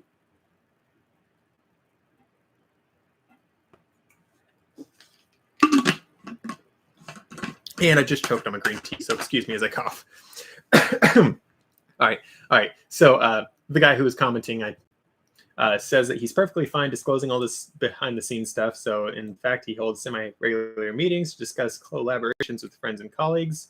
Semi being the word. Yeah, I feel that. But what he was basically saying, which I guess I can now share, is that he has his catalogs and he spends a lot of time putting them all together, and he tries to produce them over a 1 to 3 month period, and then he sends them out to all of his repeat buyers, which includes institutions and other dealers and regular clients. So guys, for me, if I had regular clients, and I do have a few that have talked about becoming regulars, but I just don't get enough good stuff. But a lot of people that I've talked to that ask if I have more of certain things, they are going to be more affluent people. I do have a lot of affluent customers who are paying hundreds of dollars for things. I actually have a fun story for that later. So guys, remind me, Salem, that's the key word. But I do have a few repeat customers that are like, hey, if you get any more of this, let me know. I am going to check your store once every few months just to make sure that you don't have more of what I want, because I need to get these things. If I was smart, I would actually keep a list of these things and offer these people to put them on a catalog sort of thing. I've thought about it in the past, just a smidgen, but clearly not enough, because I'm motioning towards my computer where the comments are. Because man, Mr. Dirk, you are kicking booty on that. I'm a little bit jealous. Not jealous of the work it takes, but that's a really cool thing. But in addition to that, I do know of a lot of schools that actually go out and buy all the antique books that they can if the books are in good condition. So, for example, let me just grab a couple books right here. So this book right here, this is actually one of my favorite books, if we're being honest. So it's called Lee's Priceless Recipes. It has recipes on how to make gunpowder, dynamite, Greek fire, and also like pies and other such things. It's like recipes on literally everything. Oh, also how to butcher animals, how to make all these things. Really cool book. You guys can pick it up on eBay. This one's not for sale. This one's mine. Back off. But then this book here, no college is going to want either of these books. So this book, it's in tatters, especially when there are other copies of this one that are in better condition. And then this book here, guys, I'm sure you could tell just from that it's got a couple loose pages, if you will, like just a couple. It's really rough, but it's on rare coins, and I like rare coins. I like gold, I like silver, so that's why I keep that one. These two are mine. Back off, guys. But those sort of books, no college is going to want, but a lot of colleges, they do want to get their hands on higher quality books. So that is something that I've found. So back to the comments really quick. Thanks. The work is nightmarish, but it pays off. This is the guy with the catalogs. Appreciate your grind with the listing. Yeah, it is a grind. It's always a lot of hard work at the end of the day. Yeah, totally true. So with that said, though, guys, there are a lot of different business models that you can do. A lot of people will actually use eBay as like a lead magnet because, I mean, eBay, they take 15% of your sales for books. It's actually just shy of 15 for me, but let's just say 15% of your sale for your books. I just did a video recently on a book that I sold for $300, I think, and my eBay fee was $50 for this book.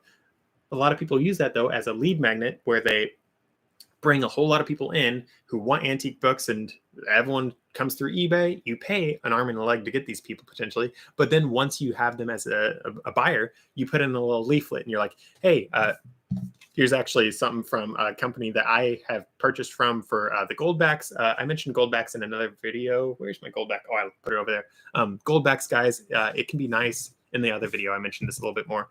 But back in the day, they actually used real gold on the gilding. So remember the shiny stuff that's gilding? They used real gold on this. Newer books, they use a fake gold or different paints or something like that to simulate gold, or they don't use 24 karat gold. So I actually bought a gold back to see if something was 24 karat gold, because that can be a good indication of how old a book is if they use 24 karat gold. So with that said, sometimes, here's the company. I'm not sponsored or anything like that. Oh, I just showed off their coupon code. Don't look at that, guys.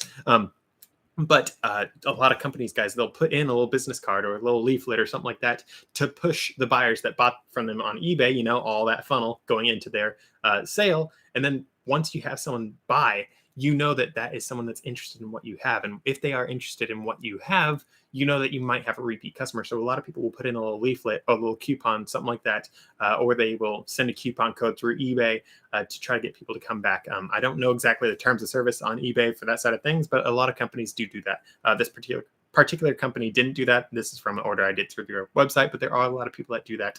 Again, I don't know the terms of service on that, but that could be something worth digging into and asking eBay about, because I do know of plenty of people that do it. And a lot of places don't even do the coupon code of, oh, come to my website. They'll say like a little thank you for shopping with me sort of thing. And then they might have their website on the bottom, which isn't really saying come to my website instead of eBay, but it is a little bit of a hint. Be like, hey, this exists. You can get less money. So maybe you don't want to do a big push, maybe just a very slight push, that sort of thing. But it's up to you guys at the end of the day. So I hope that's helpful for you guys. I don't remember why I was mentioning that. But yeah, that is something that you guys can do to help funnel more business into you. In addition to that, potentially it could be worth, if you're putting in a little insert, and if you don't have a website, you could do that little insert and say, please be sure to follow my eBay page to see other deals, see my coupon codes, all that sort of stuff. There is a following feature on eBay. It doesn't get pushed like at all, but it does exist. And there are a lot of people who follow places and they will buy every so often from you. And it's a great way to get repeat buyers. So that is something that could definitely make you a whole lot more money. So with that said, I got a new comment. Hold on. Sorry, guys, as I don't read these things aloud, just in case that people don't want them read, or if it has nothing to do with the thing, honestly.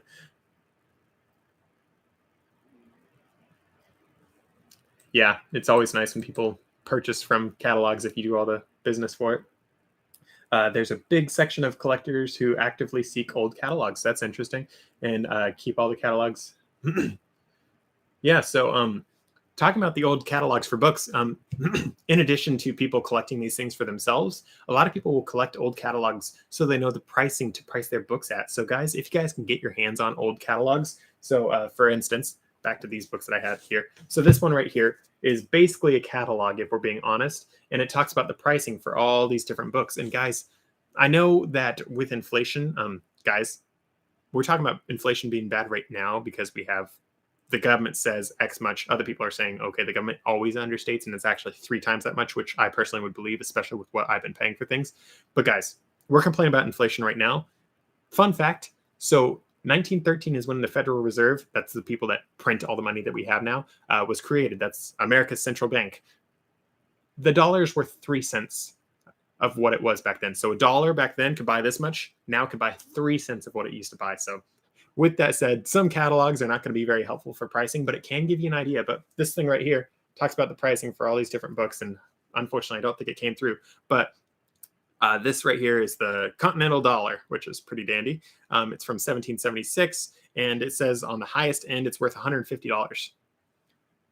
Fun fact, guys, $20 back in the day was almost an ounce of gold. So this thing right here was worth several ounces of gold, and this one little coin was about an ounce of gold. So that is something interesting to keep in mind, because nowadays, off that pricing, this thing, actually, I'm going to whip out my calculator really quick just to easy math it, because before 1913, prices were quite stable because we were on just a gold standard. So I'm just going to really do this really quick. So 150 divided by 0.03. So today, this that particular Continental Dollar should be worth at the very, very, very minimum $5,000 just based on inflation.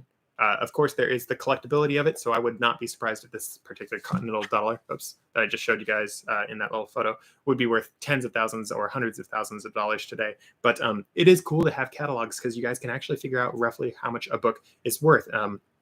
A lot of coin dealers will actually collect all the catalogs over the years with their little red book. This is not the little red book, even though it's little and red, but they will have actually different things that show how old their coins are and what people are pricing them at.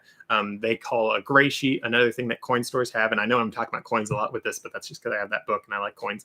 But there are people, as you guys, as I've mentioned in the comments, that do make catalogs, and you can use those catalogs as an idea of what your things are worth. Because let's face it, end of the day, sometimes something printed out on paper is a better resource than what the internet is, because sometimes the internet has improperly priced things, or you can't find it at all, and sometimes it only is on the paper version. So catalogs, guys, again, they can be a great way for you to figure out, first off, what's for sale, see if you can find some stuff that's a good deal. There's a lot of people that buy from other sellers to resell themselves.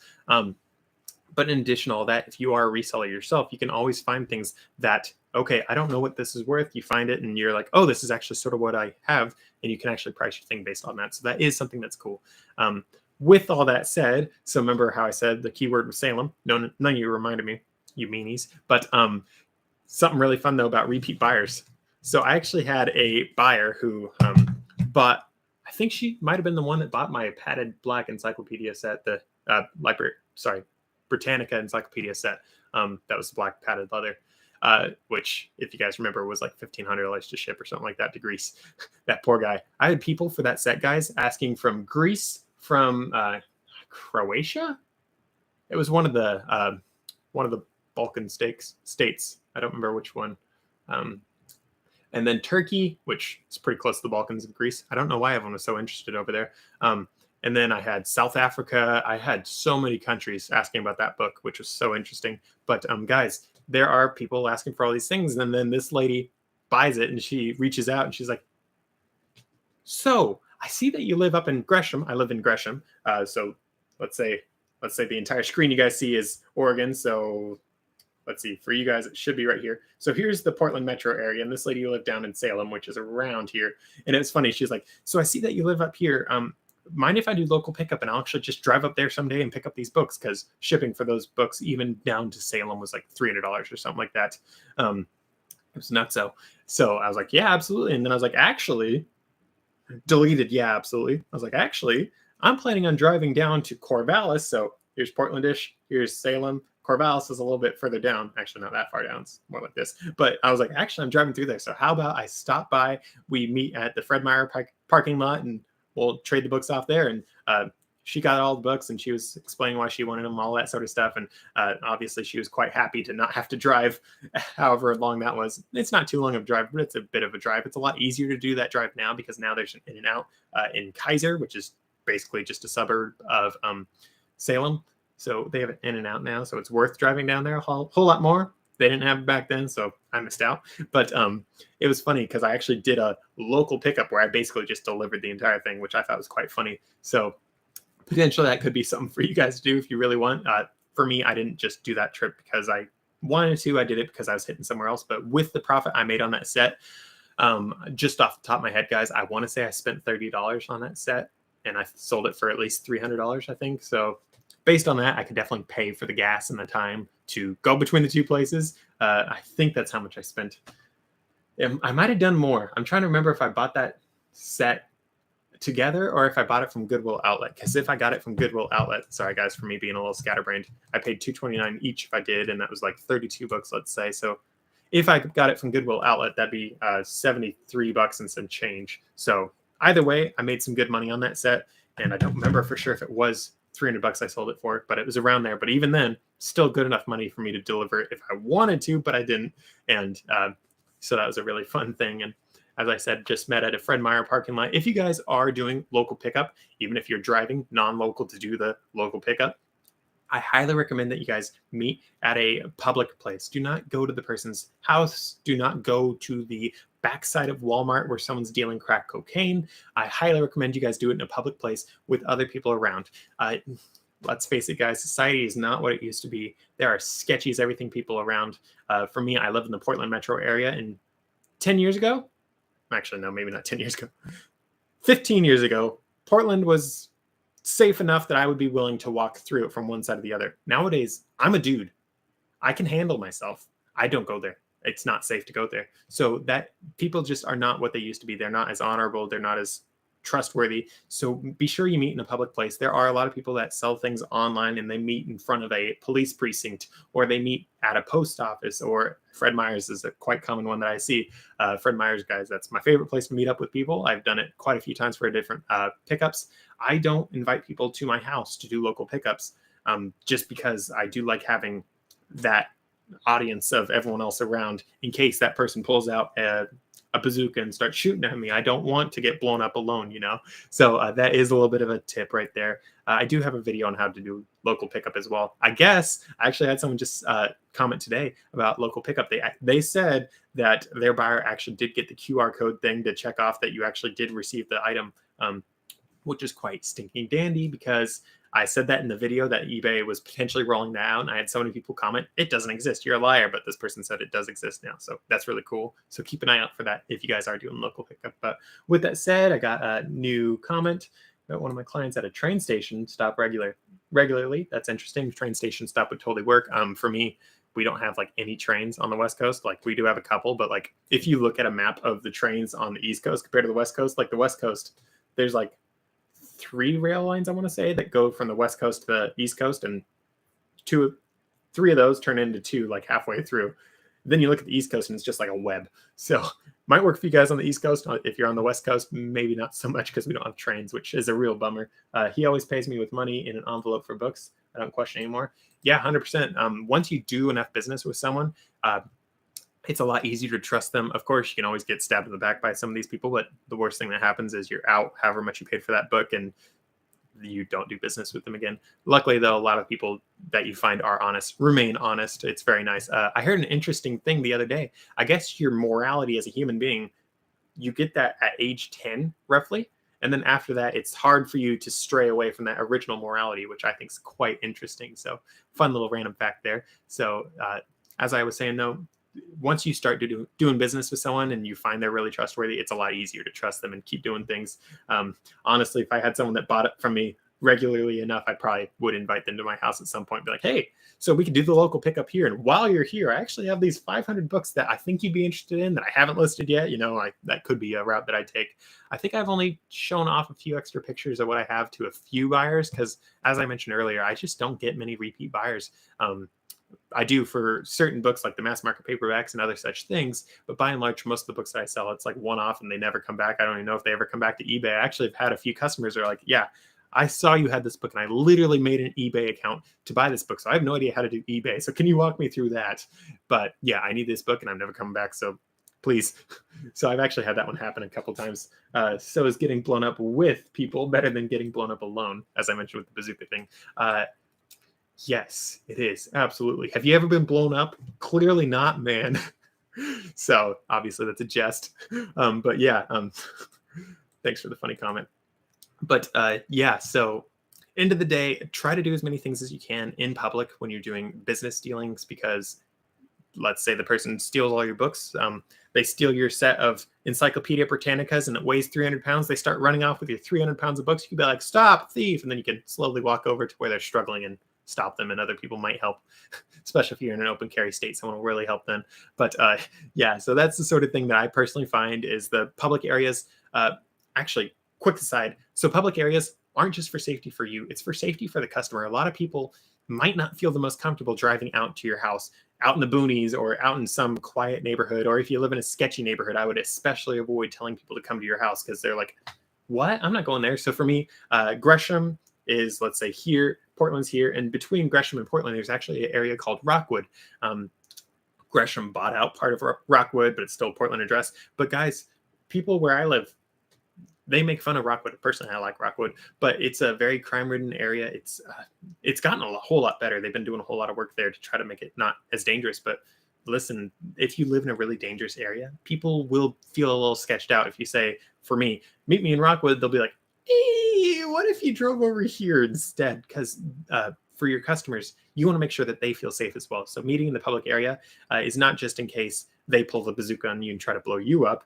It's in case they think you might try to blow them up, that sort of thing. They're afraid that you might try to steal their money, because if they are doing a cash deal with you, which I do not recommend doing just because of eBay fees, you don't want eBay to get mad at you. You want to make sure all the stuff you can do is done on their platform. So that is a little bit of a tip on my side of things, but you want to make sure that your customer is comfortable. And for me, I have had quite a few local pickups with women, and women are obviously, understandably, sketched out about a lot of people, especially dudes like me that are very sketchy looking. I mean, look at me, 100% sketch. I got a shirt on, sketchy. So with that said, though, you want to make sure these people are as comfortable as they can be. So you want to meet in these public areas. So with that said, I think I've addressed that one well enough, considering I don't even think it was a question. It's just something I really wanted to get over. But yeah, that's my own personal views on that. I hope that was helpful. So with that said, I don't have any new questions just yet. So drop a little comment there. So guys, please be sure to leave your questions in the live chat area. There's not a whole lot of you here, but that's totally fine. This is my first live video thing, so I'm not too worried about it. But with all that said, though, guys, let me just do a quick sound check again. I'm sure it's still working, but yep, sound is still good. But yeah, that's just how that sort of stuff works. And with that said, I know I've motioned at this scale a couple times now. Guys, you'd be surprised what kind of antiques you can get for free. People try to get rid of all the things they can when you're doing big house cleaning. You're like, I haven't opened this box of books for 50 years. I'm going to sell it on Craigslist. I'm going to put it out for free on my driveway. I'm going to do a garage sale. I'm going to do this or this or this. Guys, you'd be surprised what you can get for free or for 50 cents each. For me, let's be honest, expensive antique books don't normally come from garage sales for me. Let me just think off the top of my head. I think I've gotten... Yeah, I don't think I've gotten one antique book from a garage sale. That's actually sort of funny. However, I did attend quite a few garage sales back when I was doing my Amazon FBA business with the antique book business. I got quite a few great books for Amazon FBA from garage sales. The reason why I believe I could get so many was because, let's face it, garage sales are not the best place to get a lot of things. And as such, a lot of other resellers don't go to them to get these things. So generally, I found there was not a lot of competition at these things. There was one garage sale I went to.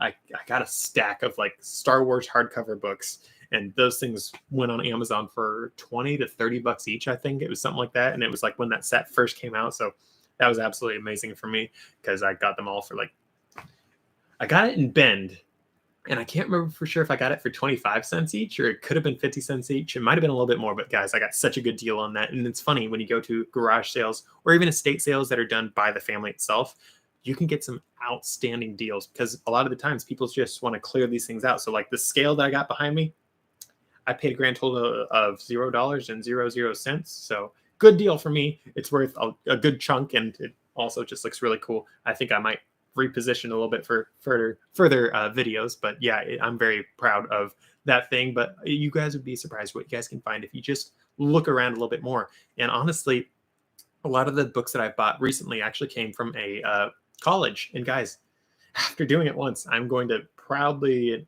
announce, check out colleges. They may not be selling their books outright. They may not be telling you about it. But if you just go there, or honestly, I'd recommend calling or emailing. Probably email's a little bit better, less intrusive, because let's face it, us book people sometimes do not want to get a phone call from some stranger. We're a little sketched out about people. We read books about murderers, so we think everyone's a murderer, especially if you live in the Portland area where everyone is a murderer. Cough, cough. Oh, I said that out loud. My bad. But guys, quick aside, I live in Gresham. We have made fun of Portland all of our lives for all of existence, and Portland has made fun of Gresham for all of existence. So it's just banter at this point. But that's just sort of what I find. But guys, back to what I was saying about colleges. Reach out to your local colleges and ask them if they have any books that they would like to part with. You are an antique bookseller, a used bookseller, something like that. Be like, do you have any books that you've withdrawn and you are no longer letting people use? Because there are a lot of colleges, especially older colleges, that have 100 years worth of books in their inventory that they do not show people anymore because these books are in tatters or just really antique and they don't want people touching them anyway. So guys, I bought a lot of books from a local college. Trying to remember if it was just one or if it was two books from the 1700s from this local college. And guys, I live in Portland area. That's the West Coast. The West Coast, Oregon's only been a state since the 1800s.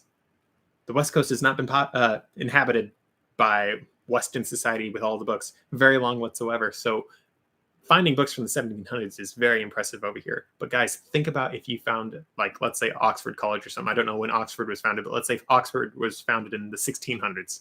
You might find books from their original library if you go there and no one else has gone there before. So that is something to keep in mind, guys, is check out those sorts of things. Just had someone tune in from Italy. So did I notice a strange decrease in sales since last April? So last April, I'm going to assume that last April includes, like, not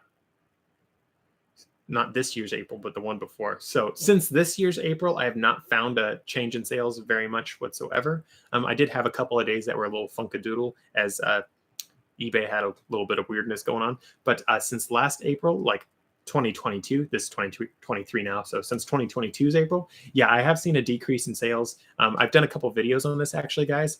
Oh, the person said no, this year's April. So let me just continue my thing really quick. Since last year's April, though, I have seen a pretty big decrease in sales. It was actually a little bit before April, but since the economic crisis started ramping up to what it is getting to now, sales are, for my high-end collectible things, are definitely not what they used to be.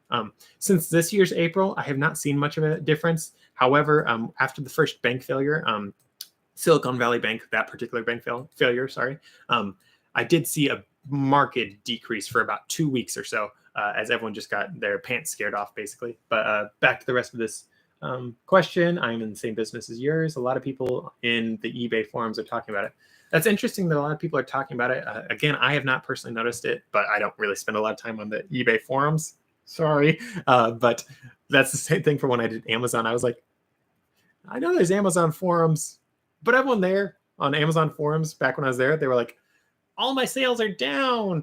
Is Amazon dead? And then you'd have the people that are there for a long time. They're like, you're an idiot. You only have $5,000 for sale. You're not a real seller. And it's just like, you're a jerk. And this person's just trying to get help. So stop being a jerk. So personally, I try to avoid a lot of the forums I do, because you have the people that are huge sellers and so many of them just end up being dirtbags that get tired of answering the same questions. So that's my personal thing there. So another person said, another commenter, forgive me guys for not saying your guys' names. I'm just trying to make sure that I don't really infringe on your privacy too much. But another seller said that his sales have been kind of but and they've also very much slowed down listing material while dealing with moving shenanigans. So yeah, I've slowed down on my listing for sure. And when I slow down on listing, I just automatically assume that my sales are going to be a little bit lower. So yeah, my sales are down a little bit too, but again, that can be easily ascribed to less listings. However, I'm still getting several sales a week. And as I mentioned earlier in this thing, I am doing this very part-time right now as I am working on several other businesses. If you guys don't know, I'm working on starting a gold mine. I'm actually going to be doing another trip, hopefully sometime this month.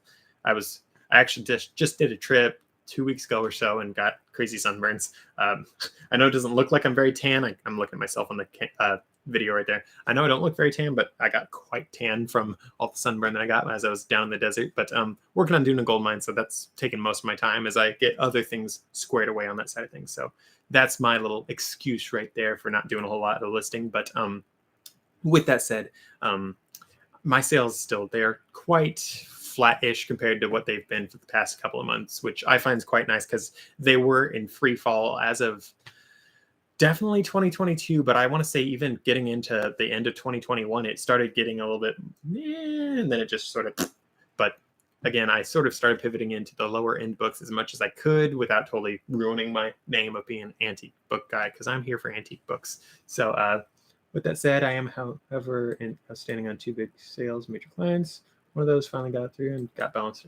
Yeah, so it's fun when you are an antique bookseller or just a big bookseller in general that you can have your sales be down, but even with less sales numbers, you sometimes do get the really expensive sales come in. So this set of books right here, excuse me. Oh, this one's not fancy. This one looks like another set I have. That set right here. What is that? 6 books is $65, so not a lot. But the rest of that set, I want to say, is like $300 or something like that, and it's just a few more books. And I have another set of books, the Smithsonian ones, which I showed right here. And I'm asking $500 for these. So this set right here is, I don't know, 12 books or so. And it's nice when you are doing antique books, guys, because you have a lot of these books that your month might be absolutely down the pooper right now. You might not be getting any sales, but it's nice because when you do antique books, you do have a lot of $30 books, $10 books, something like that, that are your bread and butter of sales. But then every now and then you get that multi-$100 sale, or in my case, I had that first edition Time Machine, which I'm pretty sure sold for $6,000. You had that occasional sale that's a few $1,000s, and it's like, wow, this really rounds things out for me. I mean, I was struggling this year, and now I'm back in the black. It's really nice. So that is something that I find really is nice about the antique book business. It's something that I really did not see when I was doing Amazon FBA, because Amazon FBA, the most expensive book I think I sold there was like $120 or something like that. It's a big dichotomy between the two. So that is something for me that I really do enjoy. Sorry, I do not see the same decline in sales as you said a lot of people were reporting.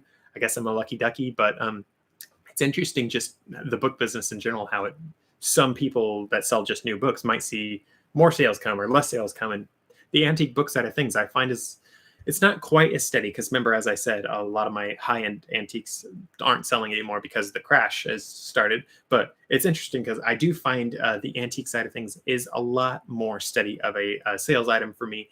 A lot of that goes back to what I mentioned earlier about how some people have been looking their entire life or 10 years for a particular book. So because of that, they're not too worried about, oh, the economy's down, but this book might not be for sale by the time I need it 3 years from now. So I'm going to get it right now when I can. And yeah, you might get a lowball offer. I've been getting a lot of lowball offers, especially since I'd say actually around April-ish, maybe a little bit before that. But I've been getting a lot of lowball offers, guys, that are like less than half of my list price. So just as an example, there are some definite issues going on in sales. Yes, I am accepting some of these lowball offers, not the ones that are less than half. I do try to get people at least to the halfway mark, but that is something that I have been doing personally for me. And please be sure to ask questions, guys.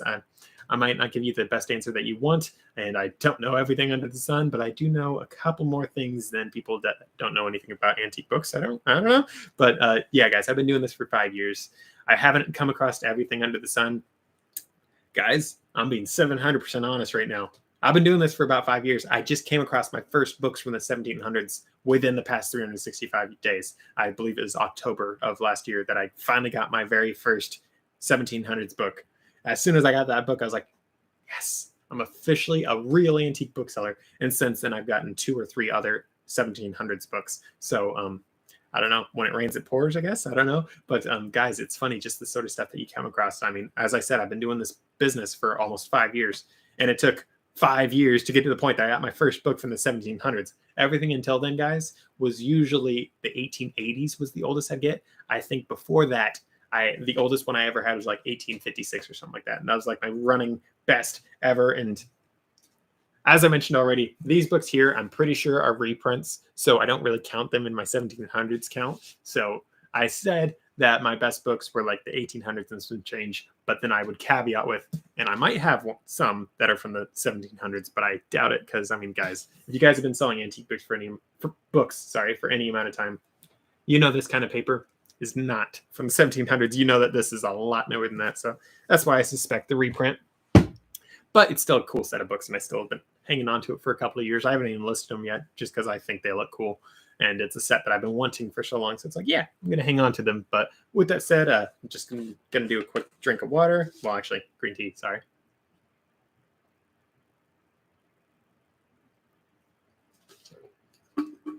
There we go. That looked like product placement right there, guys. Saw the little Nalgene logo. I promise I'm not sponsored by Nalgene just yet, even though they're my favorite water bottles. But yeah, guys, as I was saying, please be sure to ask whatever questions you guys have on this business. Yeah, I might not give you the answer you want, but I'm going to try to give you the answer I can give. With that said, I think I've addressed a lot of the things that I really wanted to address. There's only one other thing, and I'm actually planning on making a video on this one, guys. So forgive me if I don't really get into things, but there's a very, very common misperception that me, as an antique bookseller, I don't deal with anything but antique books. And guys, I do. I deal with a lot of non-antiques. I know that all the things I have are antique and vintage behind me, just including myself. I'm 100% awesome youngness. Obviously, I'm kidding here. But guys, I know that it looks like I sell a lot of these things, but as you guys have seen in my other videos, I do sell a lot of non-antique items. I do sell a lot of newer books. I've sold some books that are I think the newest book I've sold lately has been from 2020. So I don't sell the newest books, I guess, but I do sell whatever books I can get my hands on if I know I can make some good money. But with that said, a bigger misconception that I've seen on YouTube and everywhere else is that paperback books have no value. And let me say, that's the case with a lot of paperback books. There's a lot of paperback books out there that are worth diddly squat. But at the end of the day, there are some that are worth a buttload, whatever. Sorry. Don't know what I was saying. Worth bank. There we go. There are some that are worth a whole lot. Guys, the most expensive paperback book that I know I've sold was worth $80, but I want to say I've sold some that are $100 or so. I actually probably will check out my receipt pile that I have over there of the ones that I've sold. But guys, I have gotten a lot of good money from paperback books. Paperback books, if you're selling on Amazon or eBay, you can make some really good money with them. If you're selling on Amazon, there is a little bit of an issue because a lot of the more expensive paperback books that you'll come across are going to be textbooks and that sort of thing, and you might be gated for textbooks. So that is an issue if you're selling on Amazon. However, eBay, you don't have the gating issue. But sometimes because there's no gating, the pricing can be a whole lot lower for these things. But even still, there could be some very, very good money in your paperback books that you guys are dealing with. Again, I'm hoping to make a video on this in the very near future because, again, it's a big topic, a big misconception, and a lot of people are missing out on hundreds or thousands of dollars just because they don't want to get paperback books. They see a paperback book and they skip over it. And I initially, when I started this business, I was telling myself, okay, I see all the other sellers doing this. I see all the other sellers doing this. But for me, I'm someone that likes to learn from experience and all these things. So I was like, okay, they're skipping these paperback books, but I'm going to scan them just to see why these people are skipping them. And guys, I would go through, say, 30 paperback books and only find one that's worth buying.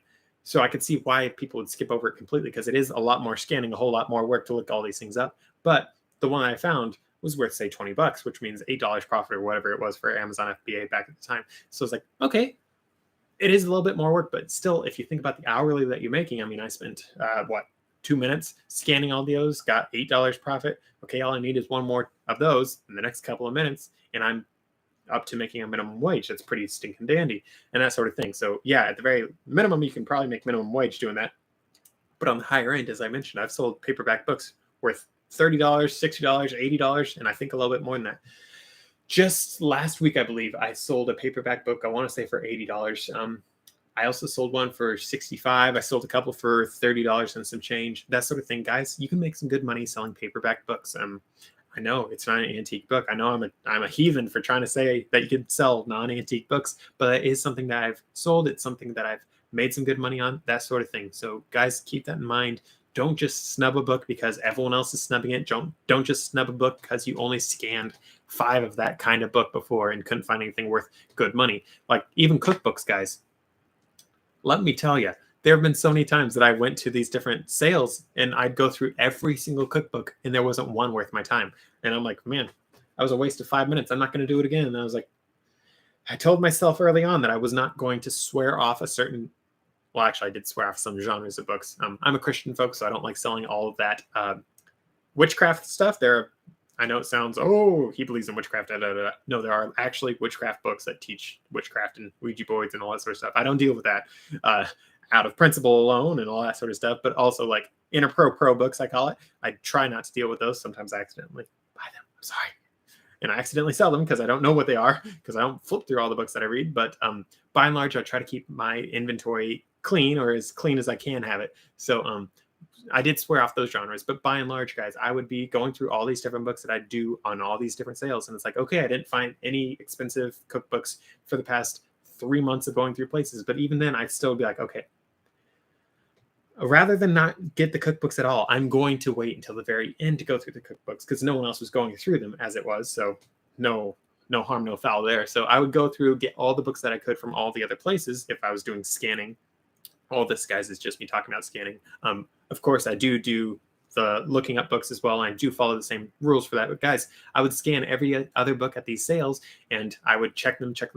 And I would have times that I found nothing in the entire fiction category. And I'm talking, I'd scan 200 books or so and nothing. So guys, that is something that you will come across. But even then, even though I had times that I wasted potentially an hour scanning books that had no value, sometimes I'd come across that one book that had a lot of value. And that's why I tried to never swear off these things. I was just trying to get all the inventory I could that was worth a good amount of money. So that is personally something that I liked doing. It's something that I have did make good money on it. Even to this day, I still do look up these books that don't normally make good money for me. So for example, I got here on my right, excuse me as I set that aside, I got right here on my right, a cookbook. I sell vintage cookbooks, new cookbooks, whatever kind of cookbook I can get my hands on. Sometimes just sell us a lot of cookbooks.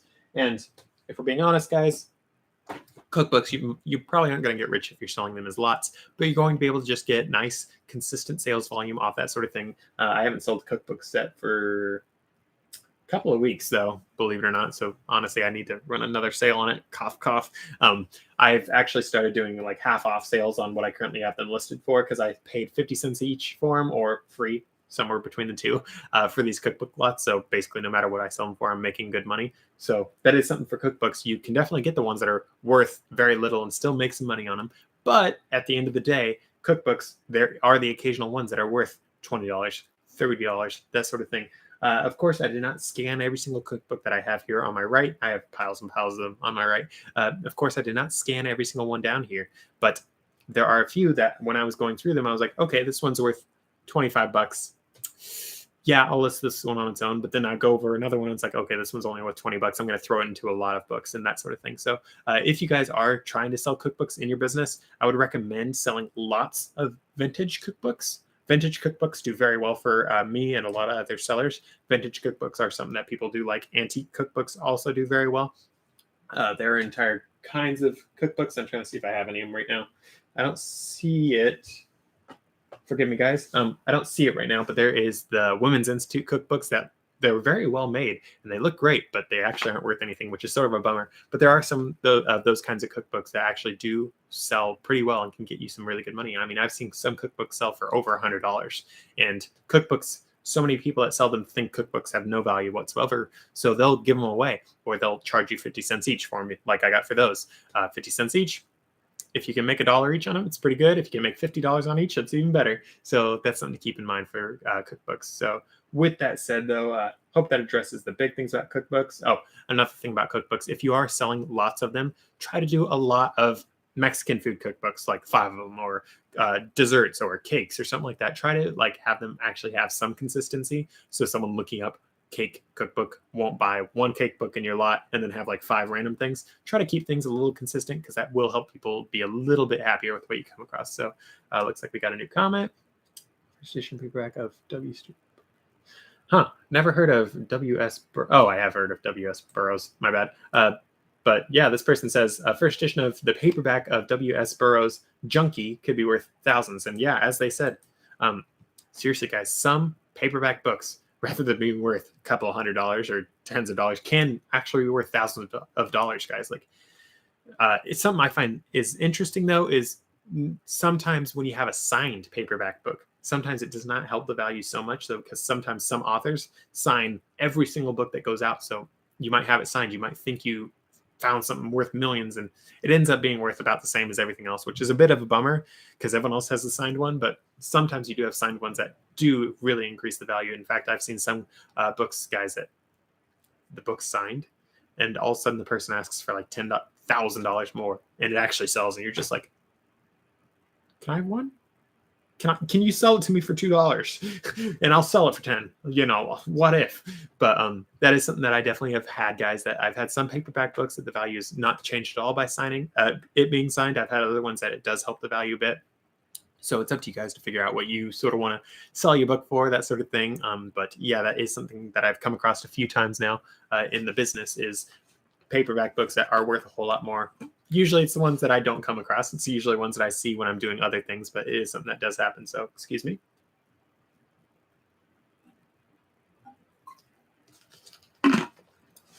Been going at it for 2 hours now, so I got to get some drinks, guys. But yeah, that is something that I've definitely come across with my business, is there are some books that are just worth astronomical amounts. And if you swear off all paperbacks in general, you will miss out on the ones that are worth thousands of dollars, which is, let's face it, guys, it's sort of painful to think that you miss out on some of those books. Like for me, when I first started doing the Amazon FBA, I sort of did snub the antique book side of things. I just looked through a few of them. Like I'd thumb through the titles and be like, I don't know this one or this one or this one or this one. So I'm not even going to look them up because I didn't know. I didn't know what I didn't know, you know? So looking back, it's like, like guys, there's one of the absolute best book sales I've ever been to. Top 5 for me, and I've been doing this for 5 years, so I've been to a couple book sales. One of the best ones I've ever been to was in Pendleton. So the entire screen's a map of Oregon. Oregon's a rectangles, minus it has a little cancer growth up top. But I live in the Portland area, and then Pendleton's around here-ish. So I would drive that distance sometimes for this particular sale, guys, because this book sale in Pendleton was absolutely astronomical. And when I went to this book sale in Pendleton, guys, I was just barely dipping my toe into doing antique books in a more serious way. And I know for a fact that I did not get every single book that was worth a lot of money back when I was going to this particular one. Because again, guys, I was getting into the antique books back then. I mean, I did start my business and I did have some eBay antique stuff going on, but I didn't do it in a big way. So when I went to this particular one in Pendleton, guys, this sale had 50,000, 60,000 books at least. So, you know, a normal gym. This was not a normal gym. This was in their convention center, or their, I don't know, it's whatever their big meeting hall is. It's convention center some places, it's the rodeo place in other places. But guys, it was about, I'd say 3 gyms worth of area, 3 gymnasiums worth of area. I mean, it was huge, stinking enormous. So I went there and they had, I'm going to say, a sixth of the area, between a sixth and a quarter, that was all just antique books. And they had some vintage and antique books mixed out throughout the other parts, but that area was just for the antique books. And I went through there. I picked out a few books. I made a couple $100 off that, which more than paid for the gas, cough, cough. But it's funny because looking back, it's like, and they were telling me that they just sell this stuff at the recycler afterwards. Oh, man. Oh, my book bones were just quaking. And it was funny, guys, because thinking about it now, it's just like, I should have scanned every single book. And by scanned, I mean like typing in all the info on it on eBay. Guys, when I get antique books, I have to go on the eBay app. I type in the title, author, year, and that's how I pull up the books that I do. And if it doesn't pop up, sometimes I still buy the book if it's a good enough deal. But guys, I bought dozens and dozens of those antique books, made hundreds and hundreds of dollars, probably thousands if we're being honest, off of just the antiques. That was basically for me the turning point between, oh wow, I only made, these numbers are going to be very arbitrary, guys, sorry, but for that trip, let's say I only made $3,000 worth of sales from Amazon, and on eBay I probably did 6 or something like that. And I was like, wait, I got more revenue and more profit because Amazon, I was doing Amazon FBA. So Amazon would take this much of a chunk out of my sales, and eBay, it's only like 15%. It's like, so I was making more revenue and more profit on these items than I did for Amazon. Amazon, it was a lot more consistent of sales. It was a lot higher volume of sales. But for me, the eBay, the profits that I'd make, the revenue that I'd make, it was just astronomically higher. So for me, after that Pendleton trip, guys, it was like, this is game stinging over. I don't even know if I want to keep on doing Amazon after that eBay trip. And from there, guys, I'm at the point that I check every single antique book or almost every single antique book because I make hundreds and thousands of dollars off of these books. Obviously not hundreds of thousands of dollars, or else I would be wearing a much nicer shirt than something you get at Walmart. Cough, cough, I get my clothes at Walmart. Yeah, I said it. I'm a cheap person. But that is something that definitely does happen. And guys, just want to remind you, you can ask questions and comments down in the video, live chat sort of thing. But yeah, so please be sure to drop a like also. But guys, that is definitely a big thing for my business. After that trip, I was like, okay, eBay is the thing for me. And I hopped on over to eBay, and I've made a whole lot more money on eBay, a lot more profit per sale also off of eBay than I ever did on Amazon. So that's why I definitely made the leap. As I've mentioned already, though, there's a lot of things that do make me want to hop on back on over to Amazon and keep doing Amazon. Amazon was a great business model. It is a great business model for a lot of folks, but Amazon's their fee structure is just all over the board all the time. So that is something definitely to keep in mind. And I know I might be jinxing it by saying it, but we've had good internet for an hour and 40 minutes. So I wouldn't be surprised if I do die out soon. So sorry, guys, if that does happen.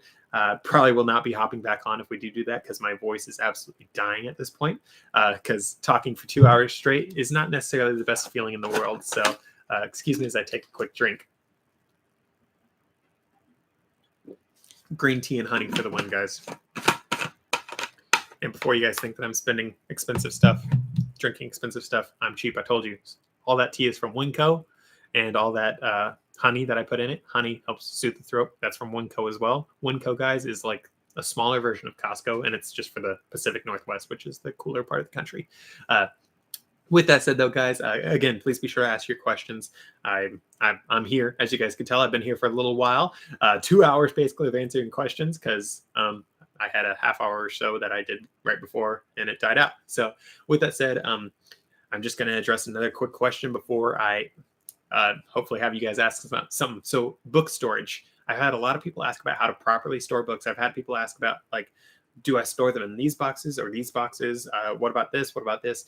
Guys, I personally do not recommend storing your books in boxes whatsoever. I actually have a video coming out soon that I mentioned that, which I talk about with these books here that I talk about, the Supreme Court ones. Guys, I'm begging you, please do not store your books, your antique books, in boxes if at all possible. I do understand that there are some books that might need to be stored in boxes to make sure that they are safer, and that is the exception, though, not the norm. Please don't store most of your antique books in boxes because this is just like a cognitive thing for people. If you store it in a box, you forget about it. If you forget about it, it eventually gets shoved into the garage. If it gets shoved in the garage, and if it's a 40-pound box, eventually you think, okay, I need to either get rid of this or I'm going to leave it in the garage and never move it again. And guys, garages are one of the worst places that you can store your books. Garages, they get exposed to the elements. I've seen so many garages get flooded. So many. And I'm not talking just like a little bit of a puddle, which happens even more often, but I'm talking inches and inches of water. And let's face it, you have a 40-pound box of books, you're going to put that on the ground.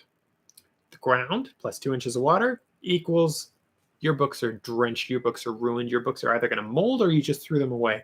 And these books, guys, antique books can be worth hundreds of dollars, thousands of dollars, that sort of thing. So you might be throwing away your money if you put them in a box and you forget about them. So that's one of the reasons why I don't recommend shoving them in a box. In addition to that, some people, they shove all the books they can into a box to save a little bit of money on boxes because, you know, boxes are so expensive. It's $1. You're going to waste a whole extra $1 to make sure your book doesn't fall apart. So guys, I personally recommend making sure that you put them on shelves. When you are storing your books on shelves, though, as you guys can see, I had them all laid on their sides. That's how you're properly supposed to store antique books. The reason for that, let's see if I have any examples. Man, I don't have any good examples right here. But guys, when you have antique books, so here's the cover.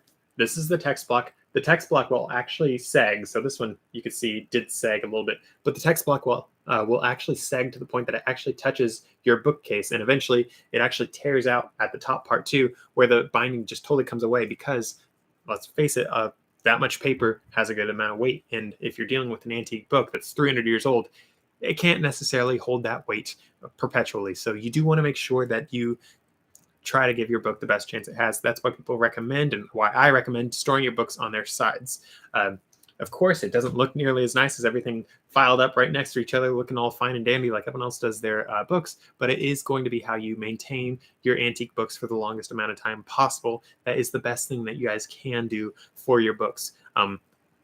I do know that some people have to store their books in boxes, and there are recommendations for that. I don't have any recommendations for it because, again, I don't like recommending people putting their books in boxes. And in addition to that, I don't know all of the different ins and outs of properly storing them in acid-free thing and this and this and this. Personally, for me, I like to avoid all the boxes altogether just because of all the terrible, that's a lot of terribles, books that I've pulled out of boxes when I'm buying them that are just in absolute tatters. It has a rat nest in it, something like that. These books just get used and abused when they are in boxes. So that's why I personally recommend people do not do that. For me, I am a bookseller with thousands of books. Like, I'm looking right now in this room alone, I probably have 3,000 books or so. And this is just my recording room that I do my listing and whatnot. My storage is over there. And in that one, I got a couple thousand. So like, I got thousands and thousands of books, and I do not store them in boxes. I try to get my books out of boxes as soon as I can. The only books that I store in anything close to a box are mass market paperbacks, and I store them in totes.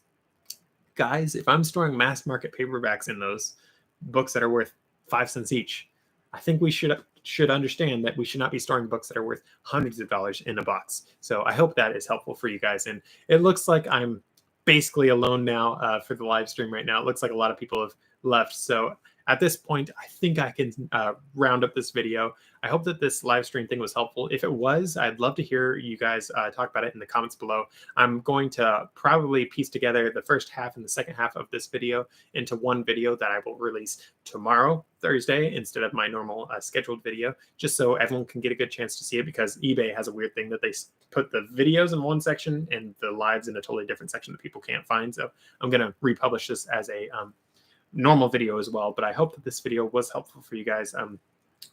I'm sad there weren't a whole lot of questions for me to answer, but I do hope that I addressed a lot of the important things for you guys. So with that said and done though, guys, thank you for watching. I'll see you guys in the next one. Please be sure to check out one of my other videos. Again, I really would love to hear you guys comment below if you would like to see, if you'd like to see any more videos like this.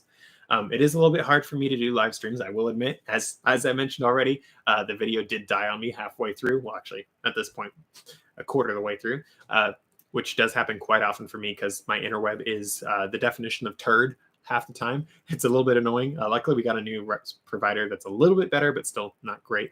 But that is something that is just part of the course for me. Hopefully down the road, I'll be able to get fancier internet that actually works. But as it stands, no provider we've had over the 10 years or so that we've lived here have worked well. So that's just part of what happens when you live out here. So with that said and done, if you guys don't have any brand new questions, I think I'll be ending this live stream. So again, thank you guys for watching, and I'll see you guys in the next one.